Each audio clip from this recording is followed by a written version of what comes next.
ചേട്ടാ.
Good evening.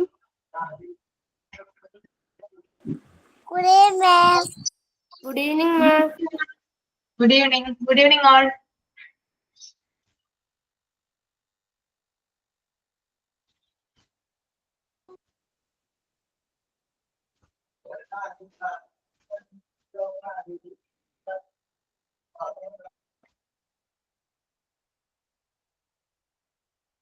ഇന്നലെ children's day ആയിരുന്നല്ലോ. എന്തായിരുന്നു നിങ്ങളുടെ പരിപാടിയൊക്കെ? സ്കൂളിലൊക്കെ എങ്ങനെ ഉണ്ടായിരുന്നു? ട്രെയിനിങ്ങിന് പോകുന്ന സ്കൂളില് പ്രോഗ്രാംസ് ഒക്കെ ഉണ്ടായിരുന്നോ?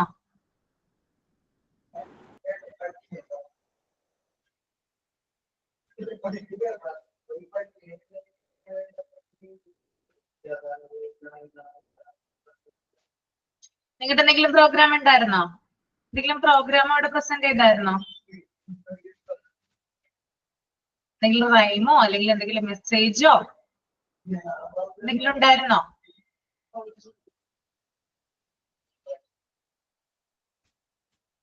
ആരും എന്തോന്നും മിണ്ടാത്തെ? എല്ലാരും ഉറങ്ങിപ്പോയിരിക്കുകയാണോ?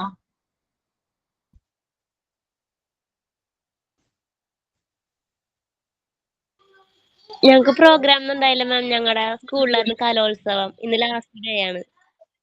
ആണല്ലേ? ഓക്കെ. ബാക്കിയുള്ളവർക്കോ? ഇന്നലെ ഒരു പ്രോഗ്രാമും കാര്യങ്ങളും ഒന്നും ഉണ്ടായിരുന്നില്ല ആർക്കും? ടീച്ചറെ ഞങ്ങളുടെ ഇവിടെ റാലി ഉണ്ടായി പിള്ളേർക്ക്. റാലി ഉണ്ടായിരുന്നു അല്ലേ? ഓക്കെ. എത്ര മണിയോടുകൂടി അവസാനിച്ചു? ഇഷ്ടായോ? എന്തൊക്കെയായിരുന്നു? അടിപൊളിയായിരുന്നോ? നല്ലതായിരുന്നു. എല്ലാരും ചാച്ചാജിയും അങ്ങനെയൊക്കെ ആയിട്ട് നല്ലായിരുന്നു. നല്ലായിരുന്നു അല്ലേ? ഓക്കെ.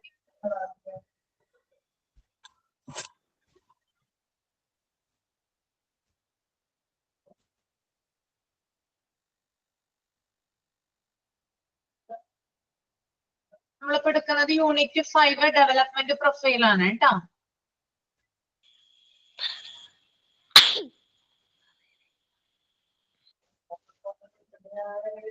ഒന്ന് റീഡ് ചെയ്യാം കേട്ടോ. ജസ്റ്റ് ഒന്ന് റീഡ് ചെയ്യാം.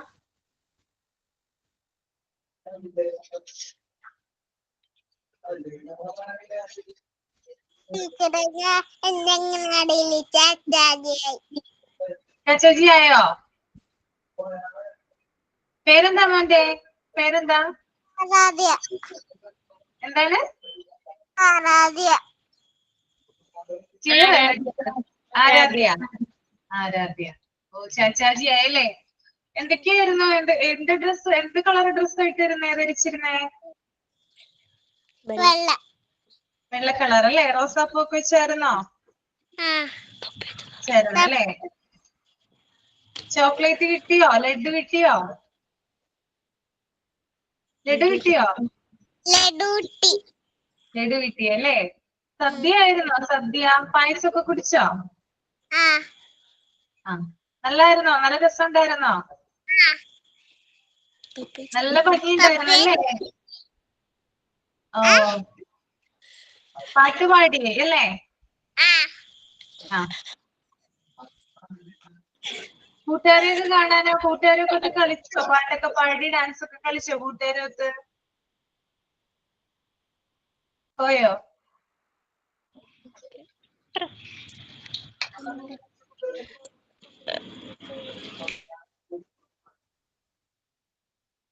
നിങ്ങൾ ഇവിടെ പ്രോഗ്രാം ഒന്നും അവതരിപ്പിച്ചില്ലേ ഇന്നലെ? ആരും പ്രോഗ്രാം അവതരിപ്പിച്ചില്ലേ ഇന്നലെ ചിൽഡ്രൻസ് ഡേ ആയിട്ട് നമ്മുടെ ക്ലാസ്സില്?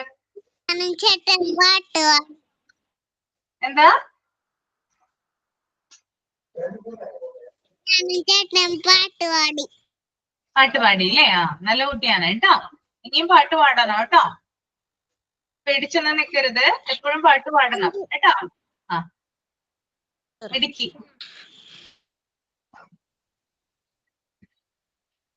നമ്മുടെ ക്ലാസ്സിൽ എന്തായിരുന്നു പരിപാടി? ഉണ്ടായിരുന്നോ ഇന്നലെ? പ്രോഗ്രാം ഉണ്ടായിരുന്നോ നിങ്ങളുടെ ക്ലാസ്സില്?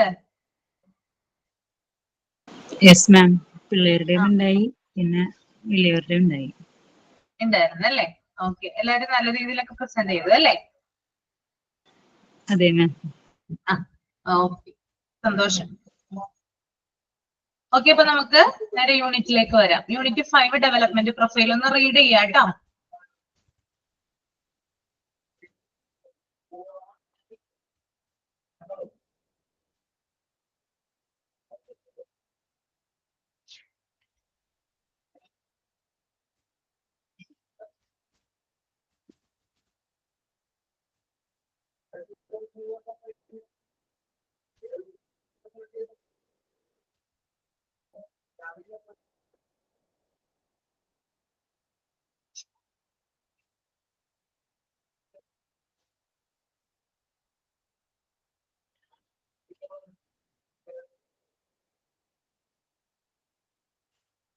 റിജോ, റിജോ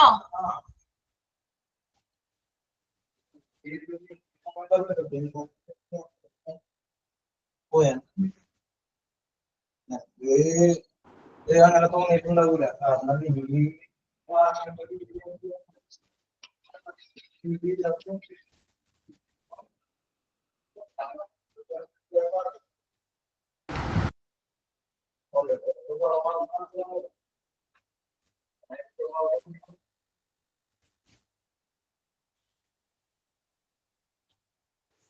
ഇന്നലെ ജിഷ മാം പറഞ്ഞിട്ടുണ്ടായിരുന്നു മാം, ഇന്നലത്തെ പ്രോഗ്രാമിന്റെ ബാക്കി കുറച്ചുണ്ടായിരുന്നു. അപ്പൊ ഇത് 3 ദിവസങ്ങളായിട്ട് നടത്താം, അശ്വത മാമിനോട് പറയാന്ന് പറഞ്ഞിട്ടുണ്ടായിരുന്നു.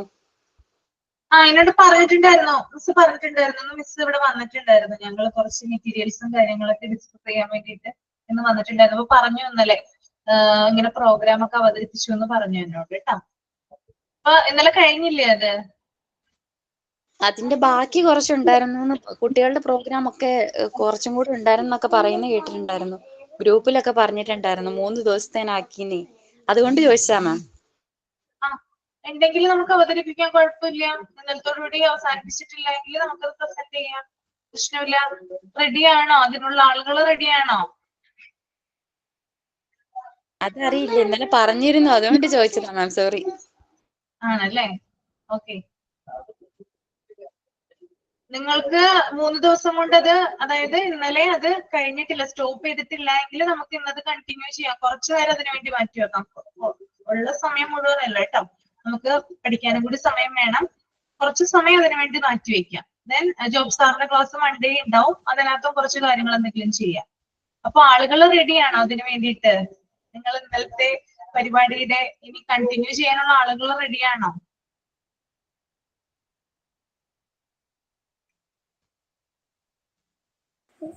മോള് പാട്ട് പാടാൻ പഠിച്ചിട്ടുണ്ടായിരുന്നു ടീച്ചർ. അത് പാടാൻ മോള് പഠിച്ചിട്ടുണ്ട്, കുഴപ്പമില്ല, പാടാം. അഖില അല്ലേ? പിന്നെ ആരാണ്?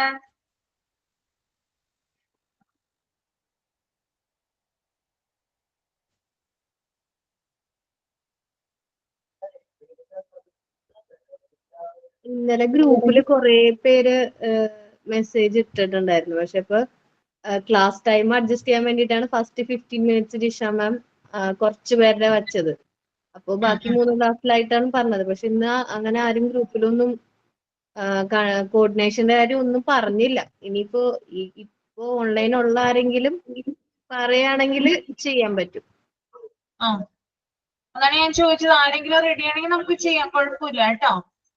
നിങ്ങൾ വില്ലിങ് ആണെങ്കിൽ ഐ എം ഓക്കെ. ഞാൻ കുറച്ച് പേര് മെസ്സേജ് ഇട്ടിട്ടുണ്ട്. മിന്നലും മഴയൊക്കെ ആയ കാരണം ക്ലാസ്സിൽ കയറാൻ പറ്റൂല എന്ന് പറഞ്ഞിട്ട്. ആണല്ലേ? ഓക്കെ. അപ്പൊ എന്താ ചെയ്യേണ്ടത് നമുക്ക്? അഖിലയുടെ മോള് പാട്ട് പാടാന്ന് പറഞ്ഞിട്ടുണ്ട്. എന്താ ചെയ്യേണ്ടത് നമുക്ക്? നിങ്ങൾ തന്നെ പറയൂ. റെഡി ആയിട്ടുള്ളവര് ചെയ്യട്ടെ മിസ്. റെഡി ആയിട്ട് നിൽക്കുന്നവരൊന്ന് ചെയ്തോളൂ കേട്ടോ.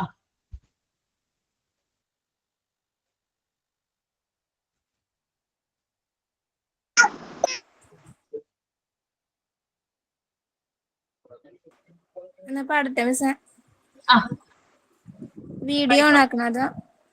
ഓൺ ആക്കണമെങ്കിൽ ഓൺ ആയിക്കോളൂ.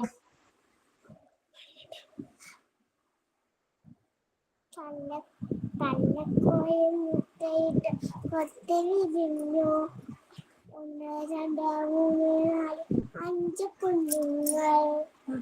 പാലമില്ല ചിറയുമില്ല 2 കാലമുണ്ട്.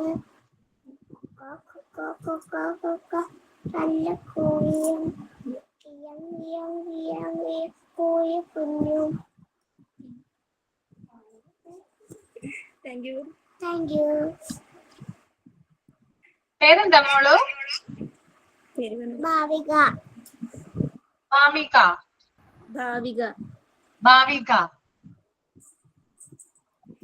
അടിപൊളിയായിരുന്നു കേട്ടോ. Thank you. ഓക്കെ. എന്റെ അനിയന്റെ മോളാ. നിങ്ങള് റിലേറ്റീവ്സ് ആണോ? എന്റെ സിസ്റ്ററിലോ ആണ് അഖില. നിങ്ങപ്പോ രണ്ടുപേരും കൂടി നേരത്തെ തന്നെ തീരുമാനിച്ച് ഈ കോഴ്സിന് ചേർന്നതാണ്? രണ്ടുപേരും കൂടി? രണ്ടുപേർക്കും ഒരുമിച്ച് കോൾ വന്നു ഇവിടുന്ന്. എങ്ങനെയാ അറിഞ്ഞതപ്പോ? അല്ല, എനിക്കാണ് ആദ്യം, എന്റെ ഫ്രണ്ടാണ് ഇത് ഫോർവേഡ് ചെയ്തത്. അപ്പൊ ഞാൻ ചേരുന്ന പറഞ്ഞു. അഖില ഡയറ്റിന്റെ ഗവൺമെന്റിന്റെ TTC കഴിഞ്ഞ ആളാ. കേട്ടിട്ടൊക്കെ കഴിഞ്ഞിട്ടുള്ളതാ. ആണല്ലേ? ഞാൻ ചേരുന്നുണ്ട് പറഞ്ഞപ്പോ ആള് മോണ്ടിസറിയും കൂടി എടുക്കാന്ന് പറഞ്ഞിട്ട് കേറിയതാണ്. ഇനിയുണ്ടോ റിലേറ്റീവ്സ് ആരെങ്കിലും ഇതിനകത്ത്? ഇല്ല അല്ലെ? ഓക്കെ. ഇനി നെക്സ്റ്റ് ആരെങ്കിലും ഉണ്ടോ പ്രോഗ്രാം അവതരിപ്പിക്കാനായിട്ട്? നിങ്ങളത് ഉറക്കം തൂങ്ങിയിരിക്കുന്നേ. ആർക്കും ഒരു റെസ്പോൺസും ഇല്ലല്ലോ മുമ്പത്തെ കൂട്ട്. എന്ത് പറ്റി? എന്റെ ക്ലാസ് ആയതുകൊണ്ടാണോ? എന്താ പറ്റിയേ? ഒരു ഉഷാറില്ലാത്ത പോലെ തോന്നുന്നു എനിക്ക് മാത്രം തോന്നുന്നതാണോ? അല്ലെങ്കിൽ നിങ്ങൾക്ക് അങ്ങനെ ഫീൽ ചെയ്യുന്നുണ്ടോ? എന്താ പ്രശ്നം? അധികാരം ഇല്ലാന്ന് തോന്നുന്നുണ്ട് മാം. എല്ലാരും മഴയൊക്കെ ആയിട്ട് കേറിയിട്ടില്ലാന്ന് തോന്നുന്നു. അതുകൊണ്ടാ തോന്നുന്നു റെസ്പോൺസ് കുറഞ്ഞത്. മഴ പെയ്യുന്നുണ്ടോ? ഇവിടെ നല്ല ഇടിവെട്ടും മഴയുണ്ട്. എപ്പോ വേണമെങ്കിലും നെറ്റ് കട്ടാവാം. ആണല്ലേ? വേറെ ആരും ഇല്ലെന്ന് തോന്നുന്നു. അപ്പൊ നമുക്ക് എന്താ പറയാ, ഇതിനകത്തോട്ട് തന്നെ വരാം.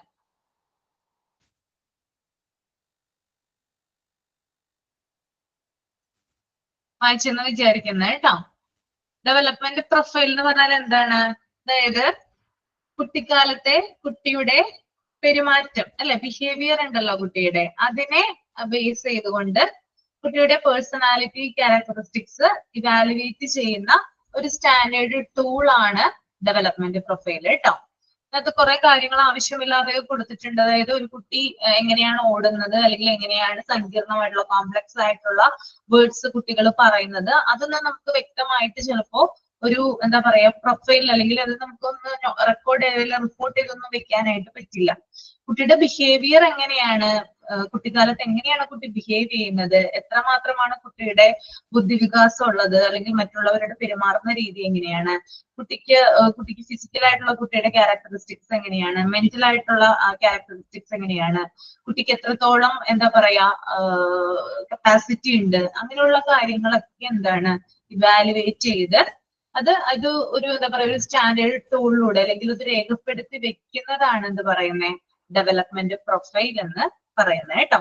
നിങ്ങളൊന്ന് എഴുതി വെക്കുക അതൊന്ന്. ഇതിനകത്ത് പറയുന്നതല്ല, അല്ലാതെ ഒരു ഷോർട്ട് നോട്ടായിട്ട് ഞാൻ ഇപ്പൊ തരാം കേട്ടോ. ഒന്ന് നോട്ടിൽ എഴുതാം. കയ്യിൽ നിങ്ങളുടെ എല്ലാവരുടെയും കയ്യിൽ നിന്ന് നോട്ട് വേണം. ഞാൻ 2 കാര്യങ്ങൾ നിങ്ങളെ കൊണ്ട് ചെയ്യിപ്പിക്കുന്നതാണ് കേട്ടോ. എ ചൈൽഡ് ഡെവലപ്മെന്റ് പ്രൊഫൈൽ എഴുതിക്കോളൂ കേട്ടോ.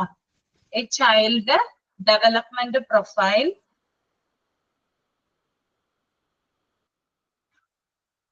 is a standardized tool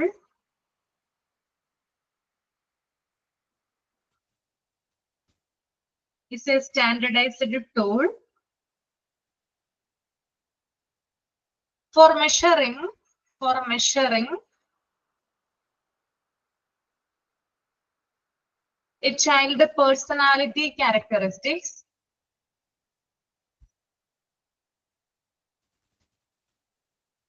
a child personality characteristics based on their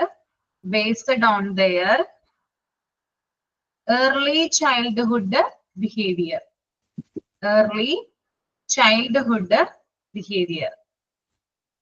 A child development profile is a standardized tool for measuring a child personality characteristics based on their early childhood behavior.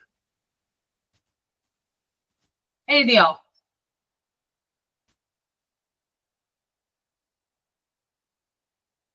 Okay, നോക്കിയാ നിങ്ങള് development പ്രൊഫൈലിൽ എന്തൊക്കെ കാര്യങ്ങൾ വരാം? Socio emotional development വരാം അല്ലെ? കുട്ടിയുടെ socio emotional development, then physical development വരാം, cognitive development കുട്ടിയുടെ ബുദ്ധി വികാസവുമായി അല്ലെങ്കിൽ ബുദ്ധി വളർച്ചയുമായി ബന്ധപ്പെട്ടിട്ടുള്ളതാണ് എന്ത് കൊഗ്നിറ്റീവ് ഡെവലപ്മെന്റ് എന്ന് പറയുന്നത്. നിങ്ങൾക്ക് ഒരു ചാപ്റ്റർ ഉണ്ട് പഠിക്കാനായിട്ട്. ജിഷാമിസ് അത് എടുത്തെന്ന് വിചാരിക്കുന്നു. കൊഗ്നിറ്റീവ് ഡെവലപ്മെന്റ് എടുത്തിട്ടില്ലേ ജിഷാമിസ്? എടുത്തായിരുന്നോ? ഓക്കെ. അപ്പൊ cognitive development, then language development, അതുപോലെ തന്നെ ക്രിയേറ്റീവ് എക്സ്പ്രഷൻസ്. ഇത്രയും കാര്യങ്ങൾ ഒരു കുട്ടിയുടെ ഡെവലപ്മെന്റ് പ്രൊഫൈലുമായി ബന്ധപ്പെട്ടതാണ്. ഇത് ഓർത്തിരിക്കുക കേട്ടോ. ചിലപ്പോൾ ചോദിക്കാം, എക്സാമിന് ചോദിക്കാം എന്താണ്, അതായത് കുട്ടിയുടെ ഡെവലപ്മെന്റ് പ്രൊഫൈലുമായിട്ട് റിലേറ്റഡ് അല്ലാത്തത് ഏത് അല്ലെങ്കിൽ റിലേറ്റഡ് ആയിട്ടുള്ളത് ഏതെന്ന് ചോദിച്ചാല് ഈ 5 ഫാക്ടേഴ്സ് നമ്മൾ എന്തായാലും മനസ്സിൽ നമ്മുടെ ഉണ്ടായിരിക്കണം. എന്തൊക്കെയാണ്? Socio emotional development, then physical development, cognitive development, language development, creative expressions. Okay. Then cognitive ഡെവലപ്മെന്റിൽ എന്തൊക്കെയാണ് വരുന്നത്? പ്രീ നമ്പർ സ്കിൽസ് വരാം അല്ലെ? പ്രീ നമ്പർ ആയിട്ടുള്ള skills, pre writing skills, basic concept such as a colour and shape concept അല്ലെ? അതായത് കുട്ടിയുടെ ഞാൻ പറഞ്ഞു ബുദ്ധി വളർച്ചയുമായി ബന്ധപ്പെട്ടതാണ്. നമുക്കറിയാം, അതായത് ഏറ്റവും ചെറുപ്പത്തിൽ അല്ലെങ്കിൽ വളരെ കുട്ടിയായിരിക്കുമ്പോൾ തന്നെയാണ് നമ്മുടെ ബുദ്ധി വികാസം ഡെവലപ്പ് ആകുന്നത് അല്ലെ? അത് ചൈൽഡ്ഹുഡിലാണ് അത് കൂടുതലായിട്ട് എന്താ പറയാ അത് വരുന്നത്. ദെൻ അത് ഡെവലപ്പായി അഡൽട്ട് സ്റ്റേജ്, പിന്നെ കുറച്ചും കൂടി മുതിർന്ന സ്റ്റേജ്, അങ്ങനെയൊക്കെ ആവുമ്പോൾ നമ്മുടെ ബുദ്ധി എന്താണ് ഇങ്ങനെ വികസിച്ചുകൊണ്ടിരിക്കുകയാണ് ഓരോ സ്റ്റേജിനനുസരിച്ച്.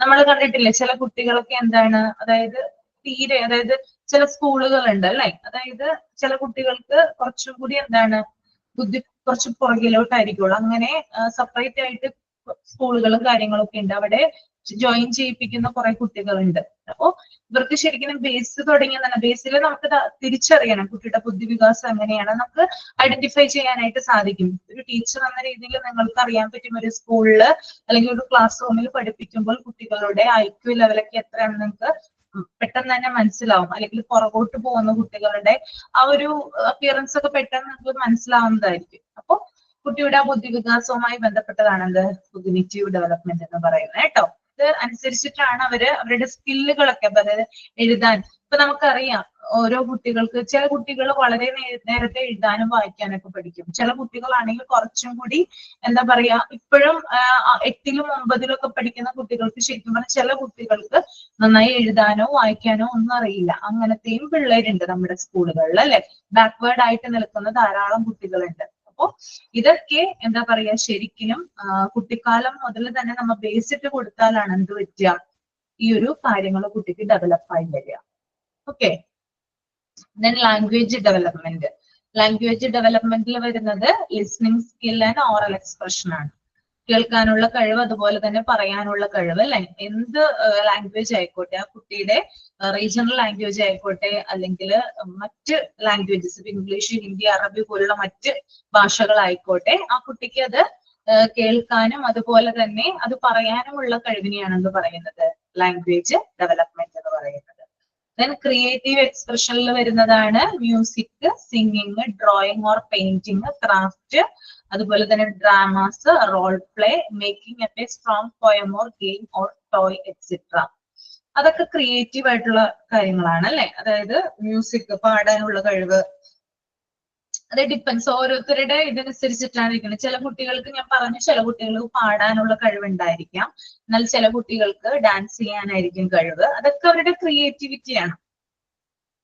ഒരാൾ എങ്ങനെയാണ് ഇപ്പൊ നിങ്ങൾ പഠിപ്പിക്കുന്ന പോലെ, ഇപ്പോ ഫോർ എക്സാമ്പിൾ ശില്പ പഠിപ്പിക്കുന്ന ആ ഒരു ടീച്ചിങ് സ്റ്റൈലോ അല്ലെങ്കിൽ ആ കുട്ടിയുടെ ഒരു കഴിവായിരിക്കില്ല ദീപയ്ക്കുള്ളത്, അല്ലെങ്കിൽ ദീപയ്ക്കുള്ള ഒരു കഴിവായിരിക്കില്ല ജയശ്രീക്കുള്ളത്. ഓരോരുത്തരുടെ ക്രിയേറ്റിവിറ്റി എന്ന് പറയുന്നത് വ്യത്യസ്തമാണ്. ഒരാളെ നമ്മൾ മെഷർ ചെയ്യുമ്പോൾ നമുക്കത് കൃത്യമായിട്ട് മനസ്സിലാക്കാനായിട്ട് സാധിക്കും. ഓരോരുത്തരും ഡിഫറെന്റ് ആണെന്ന് നമുക്ക് മനസ്സിലാക്കാനായിട്ട് പെട്ടെന്ന് കഴിയും. അപ്പോ അതുപോലെ തന്നെ പെയിന്റ് ചെയ്യാനുള്ള കഴിവ്, പിന്നെ ക്രാഫ്റ്റ് വർക്കുകള്, ഡ്രാമ ചെയ്യാനുള്ളത്, റോൾ പ്ലേ ചെയ്യാനുള്ളത്, ഇങ്ങനെയുള്ള ഓരോ കുട്ടിയുടെ സ്കിൽസിനെയും നമുക്ക് ക്രിയേറ്റീവ് എക്സ്പ്രഷൻസിൽ പെടുത്താവുന്നതാണ്.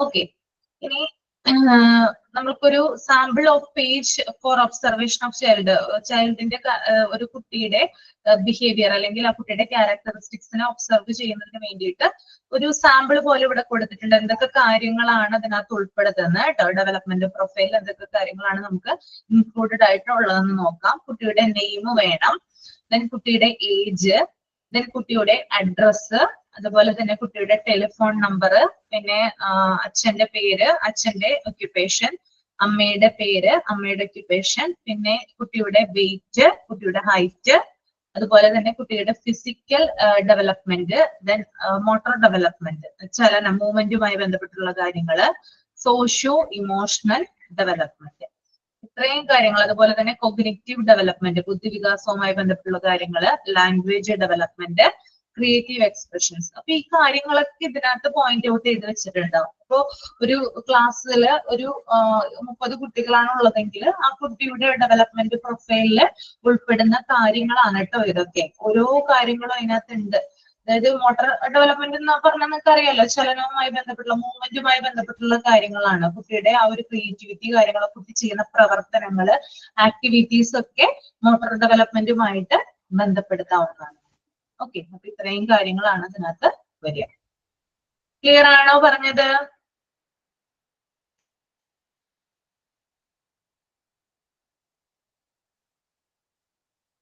നെക്സ്റ്റ് ഒരു പേജ് ഒന്ന് റീഡ് ചെയ്തോളൂ കേട്ടോ നിങ്ങള്.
ഓക്കെ, ടൈം ടേബിൾ ആണ് ഇവിടെ കൊടുത്തിരിക്കുന്നത് കേട്ടോ. നമുക്ക് നോക്കാം time table. The timetable is detailed plan showing the schedule of time allocation to various subject and activities. Usually the timetable is prepared for a week to be repeated. All the work in school is carried out systematically in tune with the timetable. The outstanding working of a school depends on a suitable timetable. Hence, the timetable is said to be the second school clock. Okay, അപ്പൊ time ടേബിളിനെ കുറിച്ചാണ് പറയുന്നത്. സ്കൂളിന്റെ time ടേബിളിനെ കുറിച്ചിട്ടാണ് പറയുന്നത്.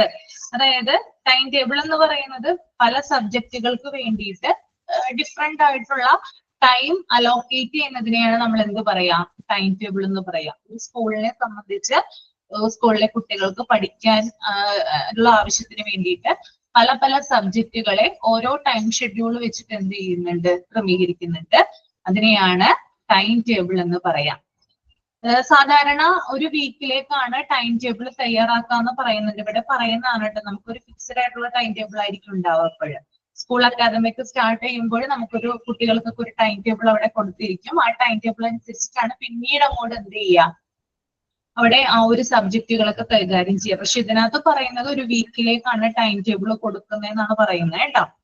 അതുപോലെ തന്നെ time table അനുസരിച്ച് ഇപ്പോ സ്കൂളിന്റെ പ്രവർത്തനങ്ങളായാലും ക്ലാസ് റൂമിന്റെ പ്രവർത്തനങ്ങളായാലും ടൈം ടേബിൾ അനുസരിച്ചിട്ടാണ് എന്ത് ചെയ്യുക, മുന്നോട്ട് പോവുക.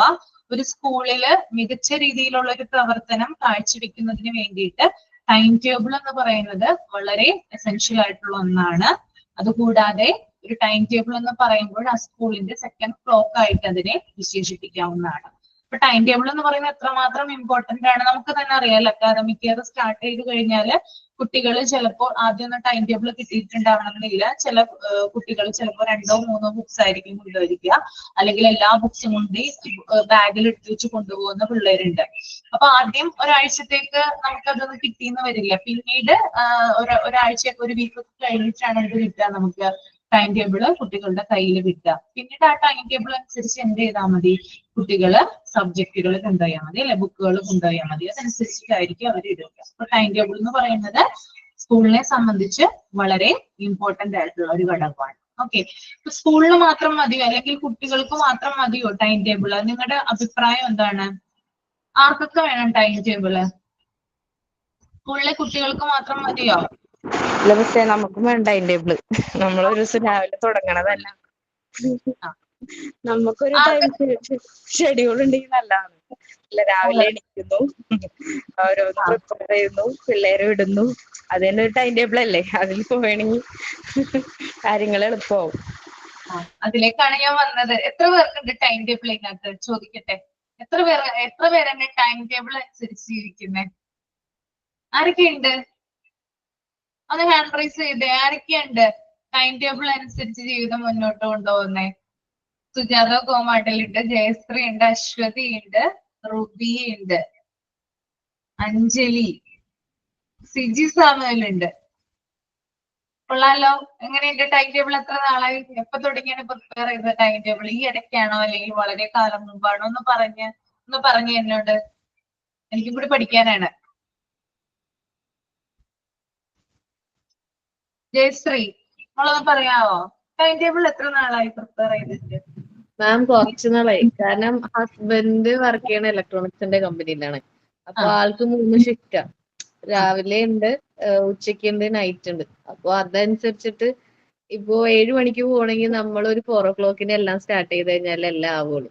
അപ്പൊ അത് ഓരോ വീക്കിലും ചേഞ്ച് ആയിക്കൊണ്ടിരിക്കും. ഒരാഴ്ച ഡേ ഷിഫ്റ്റ് വരുമ്പോ ആ ഒരു രീതിയിൽ ടൈം ടേബിൾ പോകും. അപ്പൊ 7 മണിയാകുമ്പോഴേക്കും എല്ലാ പണിയും കഴിയും. പിന്നെ പിള്ളേരുടെ കാര്യം കഴിഞ്ഞാൽ നമുക്ക് ഫ്രീ ടൈം കിട്ടും. അപ്പൊ അത് ആ സമയത്ത് എക്സ്ട്രാ ആയിട്ടുള്ള എന്തെങ്കിലും കാര്യങ്ങൾ ചെയ്തുകൊണ്ടിരിക്കും. നെക്സ്റ്റ് വീക്ക് ആകുമ്പോ അത് സെക്കൻഡ് ഷിഫ്റ്റ് ആവും. അപ്പൊ അത് ആദ്യം പിള്ളേരുടെ കാര്യം സെറ്റ് ആക്കും, പിന്നെയാണ് കൊണ്ടുപോകാനുള്ള കാര്യങ്ങളൊക്കെ ഫുഡും കാര്യങ്ങളൊക്കെ ഉണ്ടാക്കുള്ളൂ. അത് കഴിയുമ്പോ വൈകുന്നേരം ആയിരിക്കും സമയം കിട്ടണേ. പിന്നെ കുട്ടികളെ പഠിപ്പിക്കണം. അതങ്ങനെ ആയി. ഇപ്പൊ കല്യാണം കഴിഞ്ഞ ഒരു 2-3 കൊല്ലം കഴിഞ്ഞപ്പോ തുടങ്ങി അങ്ങനെ ആയി.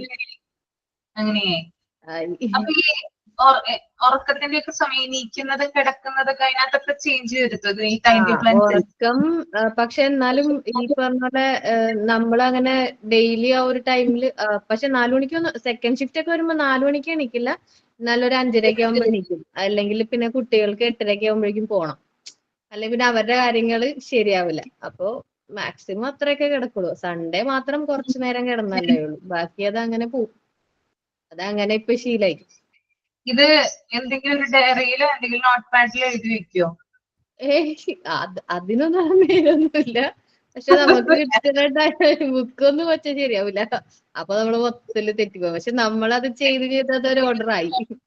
മൈൻഡില് സെറ്റ് ചെയ്ത് വെച്ചേക്കാണ്. അതെ, നമുക്കറിയാം ഇന്നിന്റെ കാര്യങ്ങൾ ഇങ്ങനെ ചെയ്ത് അത് ഇത്ര സമയത്തിനുള്ളിലൊക്കെ ചെയ്ത് തീർക്കണം. ചിലപ്പോ നമുക്ക് ആ വിചാരിച്ച സമയത്തിനുള്ളിലൊന്നും ചെയ്യാൻ പറ്റില്ലെങ്കിലും അതൊരു ഓർഡറിൽ അങ്ങനെ പോകും.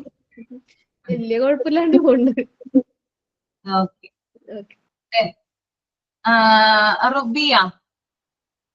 റുബിയുടെ ടൈം ടേബിൾ ഒന്ന് പറയാവോ?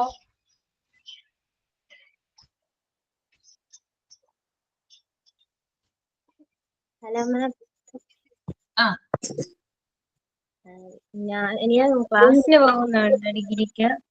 അപ്പൊ രാവിലെ 5 മണിക്ക് എണീറ്റ് എനിക്ക് 10 മണിക്ക് ക്ലാസ്സിനാണെങ്കിൽ 8:30 വീട്ടിൽ നിന്ന് ഇറങ്ങണം.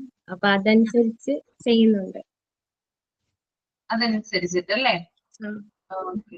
ഓക്കെ. സുജാത കോമാട്ടിൽ.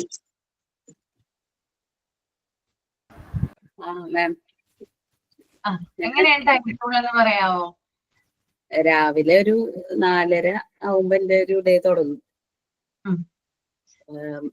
കുറച്ചുനേരം എണീറ്റ് കഴിഞ്ഞാൽ കുറച്ചുനേരം ബ്രീത്തിങ് എക്സസൈസ് ചെയ്യും.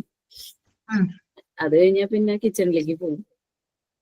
പിന്നെ ഒരു 10 മണിയൊക്കെ ആവുമ്പോഴേക്കും എല്ലാ പണികളും തീർത്ത് പിന്നെ ഒരു മീ ടൈമാണ്. പിന്നെ ഉച്ചയ്ക്ക് ഉണ്ണണ വരെ ബുക്ക് വായനയോ അല്ലെങ്കിൽ ക്ലാസ് കാണാനുള്ളത് കാണും, അല്ലെങ്കിൽ എന്തെങ്കിലും വർക്ക് ചെയ്യാനുള്ളത് ചെയ്യും. അങ്ങനെയാണ്. പിന്നെ ഉച്ചയ്ക്ക് ലഞ്ച് കഴിഞ്ഞാൽ കുറച്ചുനേരം കിടക്കും. നേരത്തെ എണീക്കണതല്ലേ, ഒരു ചെറിയൊരു നാപ്പ് എടുക്കും. അത് കഴിഞ്ഞാൽ വൈകിട്ട് വീണ്ടും 3:30 ആവുമ്പോൾ എണീക്കും. കുട്ടികൾ വരുമ്പോഴേക്കും അവർക്ക് ഫുഡ് ഉണ്ടാക്കണം. പിന്നെ പിറ്റേ ദിവസത്തേക്കുള്ള പ്രിപ്പറേഷൻ ഒക്കെ 6 മണിയാകുമ്പോഴേക്കും തീർക്കും.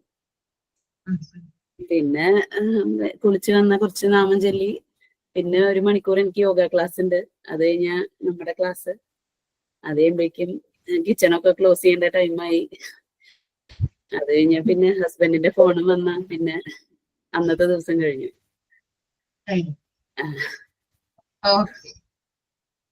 സിസ്റ്റമാറ്റിക് ആയിട്ട് എഴുതി വെക്കുന്ന ആളുകളുണ്ട് കൂട്ടത്തില്. അറിയാനാണ് കേട്ടോ. എഴുതി വെക്കുന്ന ആളുകളുണ്ട് ആരെങ്കിലും? ആരും എഴുതിയൊന്നും വെക്കില്ല. തലേ ദിവസം തന്നെ ഒന്നും എഴുതി വെക്കില്ല. എഴുതി വെക്കൊന്നും വേണ്ട മിസ്സേ, അല്ലാതെ തന്നെ നമുക്ക് മൈൻഡിൽ വരും. നാളെ എന്ത് ചെയ്യണം, നാളേക്ക് എന്ത് സാധനങ്ങൾ ഉണ്ട് എന്നൊക്കെ. രാവിലെ ദോശയാണെങ്കിൽ പിന്നെ ഞമ്മക്ക് എളുപ്പല്ലേ, ദോശ കറിയൊക്കെ ഉണ്ടാക്കി. എനിക്ക് പിന്നെ രാവിലെയാണ് ഫോണ്. രാവിലെ ഒരു 6:30 ആവുമ്പോ എനിക്ക് ഹസ്ബൻഡ് ഫോൺ ചെയ്യും. അപ്പൊക്ക് ചിലപ്പോ വേഗം ചായയും കടി ബ്രേക്ക്ഫാസ്റ്റ് ഉണ്ടാക്കും. അത് ഈ കുട്ടികളെ ഇപ്പൊ മദ്രസിൽ പോവും. 6:30 ആവുമ്പോക്ക് 6:15 ആവുമ്പോക്ക് അവര് മദ്രസിൽ പോവും. അത് കഴിഞ്ഞിട്ട് ഇത് വേഗം ഉണ്ടാക്കിയാലുള്ള ആ ഫോണിന് ഒരു സമാധാനത്തിൽ വിളിക്കാൻ പറ്റുക. അല്ലെങ്കിൽ മോന് 6:45 ആവുമ്പോ ട്യൂഷന് പോണം 7 മണിയാകുമ്പോക്ക്, വലിയ മോന്. അപ്പൊ ഇത് അതിന്റെ ഉണ്ടാക്കി കഴിഞ്ഞിട്ട് എനിക്ക് സമാധാനത്തിൽ ഫോൺ വിളിക്കണ ഇത് വേഗം ഉണ്ടാക്കണം. അപ്പൊ ഞാൻ അതിനനുസരിച്ചിട്ട് ഒരു 5:30 ആവുമ്പോക്ക് എണീറ്റ് നിസ്കാരം കഴിഞ്ഞ് കിച്ചണിക്ക് വരും. ഇവരെ വിടൽ. അത് കഴിഞ്ഞ് പിന്നെ നമ്മള് ഇവരെ മദ്രസ് വിട്ട് ഇതൊക്കെ സെറ്റാക്കി പാത്രം കഴുകി സെറ്റാക്കുമ്പോഴേക്ക് അവര് മദ്രസ് വിട്ട് വരും. മദ്രസ് വിട്ട് വന്ന് അവർക്ക് സ്കൂൾക്ക് പോവാനുള്ള ബ്രേക്ക്ഫാസ്റ്റ് ശരിയാക്കണം. പിന്നെ പോലെ സ്കൂളില് ഒക്കെ ഫുഡൊക്കെ അവിടെ തന്നെ ഉണ്ട്. പക്ഷെ എന്നാലും നമ്മൾ എന്തെങ്കിലും ഒരു ചെറിയ കൂട്ടാനൊന്ന് ഒരു പാത്രത്തിൽ ഇട്ട് കൊടുക്കും. അവര് പോയി കഴിഞ്ഞാൽ പിന്നെ പണി ഒരുങ്ങിയാലും ഒരുങ്ങില്ലെങ്കിലും കുറച്ചൊരു 1/2 മണിക്കൂർ ഫോണുമ്മേ ഇരിക്കും. അതെനിക്ക് അങ്ങനെയാണ്. ഇനി എല്ലാവർക്കും എന്നെന്ന് അറിയില്ല. കുട്ടികൾ പോയി കഴിഞ്ഞാല് പിന്നെ നമ്മള് ഉച്ചക്കുള്ള പ്രിപ്പയർ ആയില്ലേ, അത് കഴിഞ്ഞ് ഫ്രീ ആയി. പിന്നെ 1 മണി ഒക്കെ ആയാൽ പിന്നെ ഫുഡും കഴിച്ചാൽ കുറച്ചു നേരം കിടക്കും. അത് കഴിഞ്ഞ് നമ്മൾ എണീറ്റ് ഇങ്ങനെ എന്തെങ്കിലും ചായയൊക്കെ വെച്ചേക്ക് എന്തെങ്കിലും ചെറിയ കടിയൊക്കെ ഉണ്ടാക്കുമ്പോ വീണ്ടും വരാനായി. ഇതന്നെ ഒരു ടൈം ടേബിൾ ആണ്. ഇത് എഴുതേണ്ട ആവശ്യമൊന്നും ഇല്ല. അല്ലാതെ നമുക്കറിയാം. അല്ലാതെ തന്നെ അറിയാം. ഓൾറെഡി തലേ ദിവസം തന്നെ ഒരു ഏകദേശ പ്ലാൻ മനസ്സിലുണ്ടാവൂല്ലോ, നാളെ ഇങ്ങനെ ചെയ്യാം എന്നൊക്കെ ഉള്ളത് അല്ലേ? നാളെ എന്താണ് ബ്രേക്ക്ഫാസ്റ്റ് അല്ലെങ്കിൽ ലഞ്ചിന് എന്തൊക്കെയാണ് വേണ്ടത്, കുട്ടിക്ക് എന്ത് കുട്ടികൾ വരുമ്പോ എന്ത് ഉണ്ടാക്കി കൊടുക്കണം, കടി സ്നാക്സ് എന്തെങ്കിലും ഉണ്ടാക്കി കൊടുക്കണ്ടേ, വൈകുന്നേരത്തെ പരിപാടി, ഇതൊക്കെ മനസ്സിൽ തലേദിവസം ഉണ്ടാവും അല്ലെ? നമുക്ക് വരും അതൊക്കെ. പിന്നെ നമുക്ക് നമ്മൾ തന്നെ ഉപയോഗിക്കുമ്പോ സാധനങ്ങള് കഴിയണതും കൂടുതലും കുറവൊക്കെ നമുക്ക് ഏതാന്ന് അറിയാലോ. അപ്പൊ 2 ദിവസം ദോശ വിട്ടാ പിള്ളേർക്ക് കൊടുക്കുമ്പോ പറയും എന്നും ഇവിടെ ദോശയാണ് പറയും. അപ്പൊ പിന്നെ ഒന്ന് മാറ്റി ഉണ്ടാക്കണം. അപ്പൊ 2 ദിവസം അത് ഉണ്ടാക്കി ഇവിടെ ഒന്നും പുട്ടാണ് പറയും. അപ്പൊ അവർക്ക് വേണ്ടിയിട്ട് ഇങ്ങനെ ചേഞ്ച് ആയിക്കൊണ്ട് ഇങ്ങനെ ഇരിക്കണം. നമുക്ക് പിന്നെ എളുപ്പമുള്ള കടി ഏതാണോ, ഇഡ്ഡലി ദോശക്ക് നമുക്ക് എളുപ്പമാണല്ലോ, നമ്മളധികം അവിടേക്കാണ് ചിന്തിക്കുക. അപ്പൊ അവർക്ക് ഇന്ന് പത്തിരി ഉണ്ടാക്കുമോ, നാളെ പത്തിരി ഉണ്ടാക്കുമോ, അങ്ങനെയൊക്കെ ചോദിക്കും മക്കൾ. അപ്പൊ നമ്മള് രാത്രിക്കൊന്ന് ചെറുതായിട്ട് ഇങ്ങനെ ഒരുങ്ങി നിന്ന് രാവിലെ നമുക്ക് എളുപ്പമായിട്ട് ഉണ്ടാക്കാം ബ്രേക്ക്ഫാസ്റ്റ്. എല്ലാരും എനിക്ക് അങ്ങനെ തോന്നല്, രാത്രി നമ്മളിങ്ങനെ അതിനുള്ള കാര്യം കുറച്ചൊക്കെ ചെയ്ത് വെച്ചാൽ രാത്രി നമുക്ക് രാവിലെ നമുക്ക് വേഗം ആവുമല്ലോ. മദ്രസയിലൊക്കെ പോവാനാവുമ്പോ പിന്നെ അങ്ങനെയാണ് എളുപ്പം ഉണ്ടാക്കാൻ. മറ്റവർക്ക് മദ്രസക്ക് പോവാല്ലാത്തവർക്ക് പിന്നെ വലിയ കുഴപ്പമുണ്ടാവില്ലാന്ന് തോന്നുന്നു. എനിക്കറിയില്ല ഇനി എങ്ങനെയെന്ന്. Okay okay. അപ്പൊ ഈ എന്തെങ്കിലും നമ്മള് മനുഷ്യരാണല്ലോ, അപ്പൊ എന്തെങ്കിലും അസുഖങ്ങളൊക്കെ വന്നാൽ ടൈം ടേബിളിൽ മാറ്റം വരില്ലേ? അതെന്തായാലും മാറും. അപ്പൊ നമ്മൾ ചെയ്യണ കാര്യങ്ങളൊക്കെ പതുക്കെയാവും. നമുക്ക് അല്ലെങ്കിൽ വിചാരിച്ച സ്പീഡ് കിട്ടില്ല. തലേദിവസമൊക്കെ മറ്റേ കൂട്ടാത്തിനുള്ള കഷ്ണങ്ങളൊക്കെ നുറുക്കി വെക്കും, തോരനുള്ളതൊക്കെ ആക്കി വെക്കും. പിന്നെ മൈൻഡിൽ ഇതുപോലെ നമ്മൾ സെറ്റ് ചെയ്ത് വെക്കും, രാവിലെ ഇന്ന കൂട്ടാൻ, ബ്രേക്ക്ഫാസ്റ്റ് ഇന്നതെന്നൊക്കെ ഉള്ളതൊക്കെ തീരുമാനിച്ചു വെച്ച് കഴിഞ്ഞാൽ പിന്നെ ഈ പറഞ്ഞ പോലെ പണികൾ പെട്ടെന്ന് പെട്ടെന്ന് തീരും. അത് കഴിയുമ്പോ ഈ പറഞ്ഞ പോലെ രാവിലെ 7 തൊട്ട് ഒരു 9 മണി വരെ എന്ന് പറഞ്ഞാൽ ഭയങ്കര ഒരു പീക്ക് ടൈം. കഴിഞ്ഞാൽ നമുക്കൊന്ന് റിലാക്സ് ചെയ്യാം. എല്ലാരും ഒന്ന് പോയി കഴിയുമ്പോ നമുക്കൊരു ഇത് കിട്ടും. പിന്നെ ഈ പറഞ്ഞ പോലെ വൈകുന്നേരം പിന്നെയും ഇവര് വരണ സമയം തൊട്ട് കുറെ പണികള് അതങ്ങനെ വരും. അപ്പോഴും എന്താ ഉണ്ടാക്കണ്ടേന്ന് ഇങ്ങനെ ആലോചിക്കും. ഇങ്ങനെ ഇതിങ്ങനെ ഡെയിലി റൊട്ടീൻ അല്ലേ, അതങ്ങനെ പോയിക്കൊണ്ടിരിക്കും. ഓക്കെ. അശ്വതി ബാബുരാജെ, അശ്വതി എങ്ങനെയാ ടൈം ടേബിള്? പിന്നെ ഒരു കാര്യം പറയാം. ഇപ്പൊ ഈ ഇന്റേൺഷിപ്പിൽ പോവല് തുടങ്ങിയിട്ട് നമ്മൾ ഈ 22-23 വർഷത്തിന് ശേഷമല്ല ഇപ്പൊ ഈ രാവിലെ പോയിട്ട് വൈകിട്ട് വരുന്നത്. ഇതിലൊരു ചേഞ്ച് ഉണ്ട്, അത് എനിക്ക് പറയാതിരിക്കാൻ കഴിയൂല. എന്താ വെച്ചാ കുട്ടികൾ പോകുമ്പോക്ക് ഓല് സ്കൂളിലേക്ക് ഒരുങ്ങുമ്പോക്ക് നമ്മക്ക് ഉച്ചക്കത്തെ ഭക്ഷണം ഉണ്ടാക്കണു, ബ്രേക്ക്ഫാസ്റ്റ് ഉണ്ടാക്കണു, എനിക്ക് സ്കൂളിൽ കൊണ്ടാലെ കൂട്ടം ഉണ്ടാക്കണു, കുട്ടികൾക്ക് ഉണ്ടാക്കണു, അടിക്കലും തുടക്കലും തിരുമ്പലും എല്ലാം 9:30-9:45 കഴിയും. അതെങ്ങനെ കഴിയണമെന്ന് എനിക്കറിയില്ല. ഈ പണി തന്നെയാണ് ദിവസം ഞാൻ എടുത്തിരുന്നത്. പക്ഷെ അത് ഈ ടൈം ആവുമ്പോ കഴിഞ്ഞിരുന്നില്ല. ഇപ്പൊ ഈ ഒരു 15 ദിവസമായി ഞാൻ പോലെടുത്തിട്ട്. അപ്പൊ ഞാൻ ഈ 9:45 എന്റെ പണിയൊക്കെ ഒരുങ്ങിയിട്ട് ഞാൻ കുളിച്ചിട്ട് കുട്ടികളെ കൂടെ സ്കൂളിൽ പോകണ്ടേ 4 മണിക്കാണ് തിരിച്ചു വരുന്നത്. അപ്പോഴും ഈ പണി തന്നെ എടുത്തിരുന്നത്. ഈ സ്കൂളിൽ പോവാത്തുമ്പോഴും ഈ പണി തന്നെയായിരുന്നു. എങ്ങനെ തീരുന്നെന്ന് എനിക്കറിയുന്നില്ല. വേണമെന്ന് വിചാരിച്ച് നമുക്ക് കഴിയും. 9 മണി 9:30 വരെ ആവുമ്പോക്ക് എന്തായാലും നമ്മള് പണി കഴിയും. പക്ഷെ നമ്മളൊന്ന് വേണ്ട രീതിയിൽ ചെയ്യാത്തോണ്ടാണ് അത് 1 മണി 12 മണിയും 1:30 ആവുമ്പോ നമ്മള് കുളി കഴിയണത്. ഇപ്പൊ ഒരു കുഴപ്പമില്ല. 4:30 വരുന്നു, ചായ ഉണ്ടാക്കുള്ളൂ, എന്തെങ്കിലും അപ്പൊ തന്നെ വേഗം ഉണ്ടാക്കുള്ളൂ. അപ്പോഴും ഇത് നമ്മൾ തന്നെ ചെയ്യണം. പക്ഷെ ടൈം ടേബിളിന് മാറ്റം വന്നു. ഇങ്ങനെ നമ്മളും അപ്പൊ ഇത്രയും സമയം നമ്മൾ അവിടെ പോയി കുട്ടികളെ പഠിപ്പിക്കില്ലേ, അപ്പൊ ആ സമയം എവിടെയെന്ന് ഞാൻ അങ്ങനെ ആലോചിച്ചിരുന്നു. ആദ്യമൊക്കെ ഈ സമയം എവിടെ പോയിന്ന് നമ്മളൊന്നും ഒരുങ്ങാത്തോണ്ടാണ് അത് കഴിയായിരുന്നത്. അന്ന് പ്രത്യേക ലക്ഷ്യമൊന്നും ഉണ്ടായില്ല സൈനുവിന് അല്ലെ? ഇപ്പൊ ഈയിടെപ്പോഴാണ് എങ്ങനെങ്കിലും പോണം അല്ലെ? ജ്വരം ഇതായി നമ്മള് പെട്ടെന്ന് തന്നെ ചാടി ഇരിക്കില്ലേ ആ സമയം? അന്ന് ബ്രേക്ക് എടുത്തിട്ടാണ് ചെയ്യുന്നത്, കാരണം പ്രത്യേകിച്ച് ഒന്നും ചെയ്യാനുണ്ടായിരുന്നില്ല. പതുക്കെ പതുക്കെ എല്ലാം ചെയ്താൽ മതി. പക്ഷെ ഇപ്പൊ അങ്ങനെയല്ല, നമുക്കൊരു സ്ഥലത്ത് എത്താനുണ്ട്, അതുകൊണ്ട് ആ ടൈമിൽ നമുക്കത് ഫിനിഷ് ചെയ്ത് അവിടെ ചെല്ലണം എന്നുള്ള മനസ്സിലൊരു ദൃഢനിശ്ചയം ഉണ്ട്. അതുകൊണ്ടാണ് നമുക്ക് പെട്ടെന്ന് കഴിയുന്നത്. ലക്ഷ്യത്തിൽ എത്തണം വിചാരിക്കുമ്പോ നമ്മൾ എന്തായാലും ആ ലക്ഷ്യത്തേക്ക് പോകും. അപ്പൊ പണി നമുക്ക് ഇല്ല. അപ്പൊ അതൊക്കെ എടുക്കും നമ്മള്. ഞാനാ വിചാരിച്ചു, എല്ലാരും എന്നോട് ചോദിച്ചു ഈ കുട്ടികളൊക്കെ 4 കുട്ടികളെ പറഞ്ഞയച്ച് ഈ വീട്ടിലത്തെ പണിയൊക്കെ ചെയ്തിട്ട് ഇത്ര പെട്ടെന്ന് ഇവിടെ എത്തിയോ?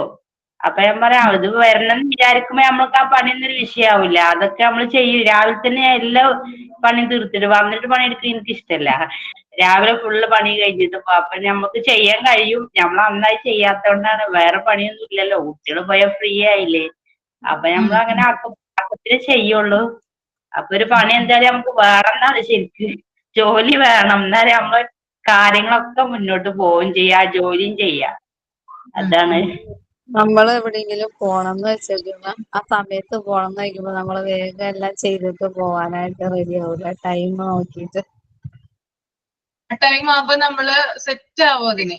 ആദ്യമൊക്കെ ആദ്യത്തെ ദിവസം ഒക്കെ കുറച്ചൊരു എന്താ പറയാ, ഫസ്റ്റ് ഡേ എങ്ങനെയായിരിക്കും നിങ്ങളുടെ? ഭയങ്കര നേരത്തെ ആയിരിക്കും അല്ലേ ഇരിക്കുന്നത് അല്ലേ? ഇല്ലേ? ഒരു സ്കൂളിൽ നമ്മളൊരു ഇന്റർവ്യൂവിന് അല്ലെങ്കിൽ പഠിപ്പിക്കാൻ ആദ്യമായിട്ട് നമ്മളൊരു ജോലിക്ക് പോകുമ്പോൾ വളരെ ഏർലി ആയിട്ടായിരിക്കും നമ്മൾ ഇരിക്കുന്നത്, നേരത്തെ എണീക്കും അല്ലേ? കഴിവതും നമ്മൾ ജോലി നേരത്തെ എണീറ്റ് എനിക്ക് 9 മണി 9:30 എന്താ ആവാത്ത വിചാരിച്ചു. എന്റെ ജോലിയൊക്കെ കഴിഞ്ഞിട്ട് 9:30 ആവണില്ല. അന്ന് പേടിയായിട്ട് ഇങ്ങനെ ഫസ്റ്റ് ടൈം പോവല്ലേ, 9:30 എന്താ ആവാത്ത വിചാരിച്ചിരുന്നു. പിന്നെ അങ്ങനെ അങ്ങനെയാണ് ആയി. 10-15 ദിവസം കൊണ്ട് എനിക്ക് നല്ല മാറ്റമായി. ഇനി അവിടെ തന്നെ ആവുമ്പോൾ നമുക്ക് നല്ല സുഖം. പക്ഷെ എന്തായാലും ഒരു ജോലി സ്ത്രീകൾക്ക് വേണം എന്നുള്ളൊരു ഇതാണ്. നമുക്ക് ആ ഒരു ടൈം ടേബിൾ തന്നെയാണ് വരും. ഇന്ന ദിവസം ഇന്നെ ചെയ്യണമെങ്കിൽ എന്തേലും വെജിറ്റബിൾസ് ഒക്കെ ഇങ്ങനെ കട്ട് ചെയ്യാനോ ഇതിനൊക്കെ ഉണ്ടെങ്കിൽ ഞാൻ വന്നാൽ വൈകിട്ട് അതൊക്കെ ചെയ്തു വെക്കും. അപ്പൊ നാളെ പോവാണ്ട് നല്ലൊരു രസാണത്. പോവണ്ടല്ലോ, അപ്പൊ ചെയ്ത് വെച്ചാൽ രാവിലെ നമുക്ക് വേഗമാണല്ലോ ചെയ്യല്. അത് നല്ലൊരു സംഭവം തന്നെയാണ് ജോലി ഉണ്ടാവണതൊക്കെ. നമ്മളെ കാര്യങ്ങളൊക്കെ എക്സസൈസിനൊക്കെ നല്ലേ. നമുക്ക് ഒരു ടൈം നമ്മൾ നിൽക്കില്ലല്ലോ, രാവിലെ എണീറ്റ് വേഗം ജോലി വരില്ല, അങ്ങോട്ടോടും ഇങ്ങോട്ടോടും ഫുള്ള് പണിയല്ലേ. നല്ല ശരീരത്തിന് തന്നെ ഉഷാറാണ്. ശരീരം നന്നായിട്ട് അനങ്ങുന്നുണ്ടല്ലേ? അതെ അതെ, നല്ലതാണ്. പിന്നെ ഫോണിന്റെ ഉപയോഗം സ്കൂളിൽ ചെന്നാലും ഫോൺ എടുക്കില്ലല്ലോ. ഫോൺ എടുക്കില്ല, വൈകിട്ട് 4:30 ആയിട്ട് വീട്ടിൽ വന്നിട്ടാണ് ഫോൺ എടുക്കുള്ളൂ. അപ്പൊ ഞമ്മക്ക് എല്ലാത്തിനും നല്ലതാണ് ഈ ജോലി എന്ന് പറയുന്ന സംഭവം. നമുക്ക് എല്ലാ കാര്യത്തിനും നല്ലതാണ്. ഫുൾ ടൈം നമ്മളിവിടെ ഉറങ്ങാൻ നിൽക്കുമ്പോഴൊക്കെ ജോലി കഴിഞ്ഞാലൊക്കെ ഒന്ന് ഫോൺ എടുക്കുമല്ലോ. ആരായാലും യൂട്യൂബ് നോക്കാതിരിക്കുക. യൂട്യൂബ് നോക്കിക്കഴിഞ്ഞാൽ പിന്നെ നമ്മള് വെക്കൂല. പിന്നെ ടൈം സമയം നോക്കാൻ തുറന്നാല് സമയം പിന്നെ ഫോൺ നോക്കി കഴിയുന്ന അറിഞ്ഞിട്ടുള്ളത്. അങ്ങനെ ഫോൺ നോക്കിക്കൊണ്ടിരിക്കും. അപ്പൊ ഇങ്ങനെ ജോലി ഫോണ് മൈൻഡ് ചെയ്യൂല. എപ്പോഴെങ്കിലും ഒക്കെ ഒന്ന് ആരെങ്കിലും വിളിച്ചിക്കണോ എന്നൊക്കെ നോക്കാൻ മാത്രമേ എടുക്കുള്ളൂ. അല്ലാതെ ഫോണുമ്മ തൊടാനേ നമുക്ക് തോന്നൂല്ല, ടൈമും ഉണ്ടാവില്ല. അങ്ങനെ നല്ലൊരു കാര്യം. കൂടുതൽ നമ്മൾ ഇൻഡിപെൻഡന്റ് ആകും. പിന്നെ മറ്റുള്ളവരെ കുട്ടികളെ പഠിപ്പിക്കുമ്പോഴും വീട്ടിലത്തെ ടെൻഷൻസും കാര്യങ്ങളൊക്കെ നമുക്ക് മറക്കാനായിട്ട് പറ്റും. പിന്നെന്താണ്, നമ്മുടേതായിട്ടൊരു ഇൻകം കയ്യിൽ ഉണ്ടാകും. നമുക്കൊരു ചായയും പരിപ്പോടെ തിന്നണമെങ്കിൽ അല്ലെങ്കിൽ കുടിക്കണമെങ്കിൽ നമുക്ക് ആരോടും ചോദിക്കണ്ട അല്ലെ? സ്കൂളൊക്കെ വിട്ട് വരുമ്പോൾ ആരോടും ചോദിക്കണ്ട, നമ്മുടെ കയ്യിൽ പൈസ ഉണ്ടെങ്കിൽ നമുക്കൊരു ചായ കുടിക്കാം അതല്ലേ? നന്നായിട്ട് എന്താ പറയാ, ഫ്രീ ആയിട്ട് ചായ കുടിക്കാം, ഒരു പരിപാടി കഴിക്കാം അല്ലെ? മഴയൊക്കെ ഉള്ള ദിവസം ചിന്തിച്ചു വെക്കുമെന്ന് നമ്മുടെ അടുത്ത് പൈസ ഉണ്ട് ധാരാളം. അല്ലെങ്കിൽ ധാരാളം എന്ന് പറയുന്നത് ആവശ്യത്തിന് പൈസ ഉണ്ട്, ചെലവാക്കാനായിട്ട് ആവശ്യത്തിന് പൈസ ഉണ്ട്. ഹസ്ബൻഡിനോട് ചോദിക്കേണ്ട, അല്ലെങ്കിൽ വീട്ടുകാരോട് ചോദിക്കേണ്ട, ആരോടും ചോദിക്കേണ്ട, നമുക്ക് വാങ്ങിക്കാം അല്ലെ? ഒരു സാരി വാങ്ങിക്കണമെങ്കിൽ നമുക്ക് നമ്മുടെ കയ്യിൽ നിന്ന് പൈസ എടുത്ത് മേടിക്കാം. അതിന് ബ്ലൗസ് സ്റ്റിച്ച് ചെയ്യണമെങ്കിൽ നമുക്ക് കൊണ്ടുപോയി കൊടുക്കാം, നമ്മുടെ കയ്യിൽ പൈസ ഉണ്ട്. സ്റ്റിച്ച് ചെയ്താൽ പൈസ കൊടുത്താൽ അയാൾ സ്റ്റിച്ച് ചെയ്ത് ബ്ലൗസ് തരും. എന്തെങ്കിലും ഒരു ഫംഗ്ഷൻ പോകുമ്പോൾ നമുക്ക് ഇങ്ങനെയുള്ള കാര്യങ്ങളൊക്കെ നമുക്ക് എന്ത് ചെയ്യാം, നമുക്ക് പൈസ നമുക്ക് എന്തും ചെയ്യാം. നമ്മൾ കൂടുതൽ ഇൻഡിപെൻഡന്റ് ആവുകയാണ് അല്ലെ? നമുക്കൊരു യാത്ര പോകണം, ദൂരെ എവിടെയെങ്കിലും ഒരു അമ്പലത്തിലോ അല്ലെങ്കിൽ ഏതെങ്കിലും സ്ഥലത്തോ നമുക്ക് പോകണം, ട്രെയിൻ ടിക്കറ്റ് എടുക്കണം. പിന്നെ അത് അവിടുത്തെ ചെലവ്, അവിടുത്തെ എന്താ പറയാ റൂമിന്റെ വാടക, അങ്ങനെയുള്ള കാര്യങ്ങളൊക്കെ. നമുക്കൊരു യാത്ര പോകണമെങ്കിൽ തന്നെ നമ്മുടെ പൈസ ഉണ്ടെങ്കിൽ നമ്മൾക്ക് അത് സ്പെൻഡ് ചെയ്യാം, ആരോട് ചോദിക്കേണ്ട ആവശ്യമില്ല. അപ്പൊ നമ്മള് ഇതിലൂടെ എന്താ ചെയ്യണേ, ഒരു ചായ കുടിക്കുന്നതും ഒരു പരിപ്പോട തിന്നുന്നതും ദൂരെ ഒരു സ്ഥലത്ത് ടൂർ പോകുന്നതൊക്കെ നമ്മുടെ ഇൻഡിപെൻഡന്റ് ആണ് കാണിക്കുന്നത്, നമുക്ക് സ്വാതന്ത്ര്യമാണ് കാണിക്കുന്നത് കേട്ടോ. ഇതൊക്കെ അതിന്റെ സിമ്പിളാണ്. വീട്ടിലിരിക്കുന്നതല്ല, വീട്ടിലിരിക്കുന്നതൊക്കെ കിട്ടും നമുക്ക്. പറഞ്ഞോ. നമ്മള് ശരിക്കും പറഞ്ഞ സ്ത്രീകൾക്ക് ഞാൻ എപ്പോഴും ചിന്തിക്കണ കാര്യം, നമുക്ക് സ്വന്തമായിട്ട് ഒരു വരുമാനം ഉണ്ട്. നമുക്ക് സ്ത്രീകൾക്ക് പിന്നേഴ്സ് വാങ്ങണം, പിന്നെ നമുക്ക് പല ആവശ്യങ്ങളും ഉണ്ടാവും. അപ്പൊ വേറൊരാളെ മുമ്പിൽ കൈ നീട്ടുമ്പോ അതിന് പൈസാട്ടെ ഇതിന് പൈസാട്ടെ, അപ്പൊ ശരിക്കും ആരൊക്കെ ആദ്യം ദേഷ്യം വരും. പിന്നെ അവർ ചിന്തിക്കുമ്പോ അവർക്ക് വേറെ വരുമാനം എല്ലാം തരും. പക്ഷെ എന്നാലും ഞാൻ എപ്പോഴും ചിന്തിക്കും, സ്വന്തമായിട്ട് നമുക്കൊരു ജോലി കിട്ടി ആരുടെ മുമ്പിൽ കൈ നീട്ടണ്ടല്ലോ എന്ന്. പല അനുഭവങ്ങൾ വരുമ്പോഴത് സ്വന്തം ചിന്തയിലേക്ക് തന്നെ അങ്ങനെ വന്നുകൊണ്ടിരിക്കും. എല്ലാം കൊണ്ടും നല്ലതാണ്. ഇപ്പൊ നിങ്ങളുടെ ഫാമിലിയിലായാലും നിങ്ങളുടെ ഫാമിലിയിലുള്ളവർക്ക് ഒരു ജോലി നിങ്ങൾക്ക് ഉണ്ടെങ്കിൽ അവർക്ക് നിങ്ങളോട് സ്നേഹം കൂടുള്ളൂ.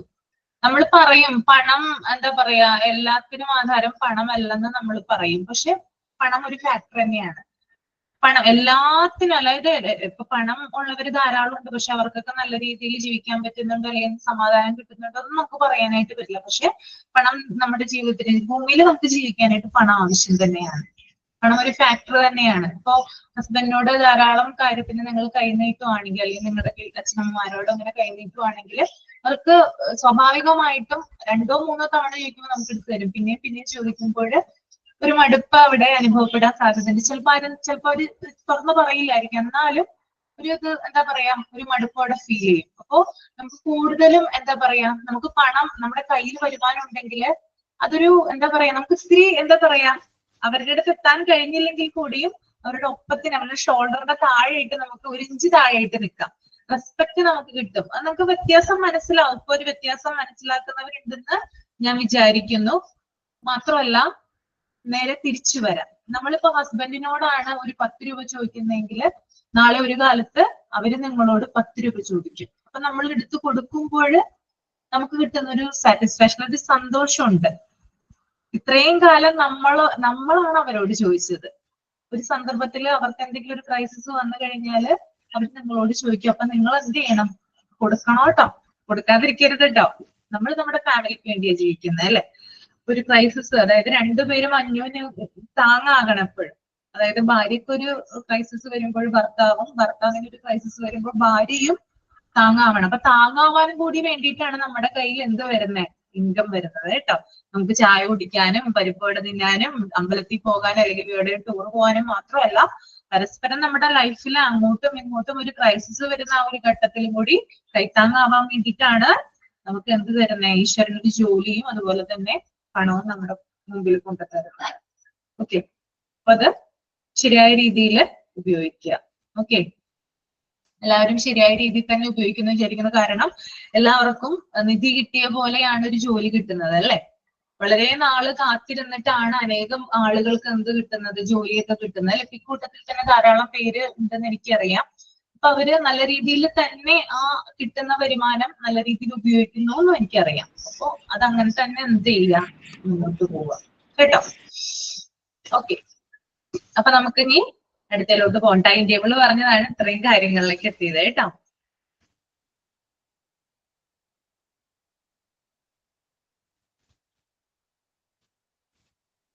Content of A time table ഒന്ന് വായിച്ചേ. എന്താണ്? നിങ്ങൾ നേരത്തെ വായിച്ചായിരുന്നല്ലേ?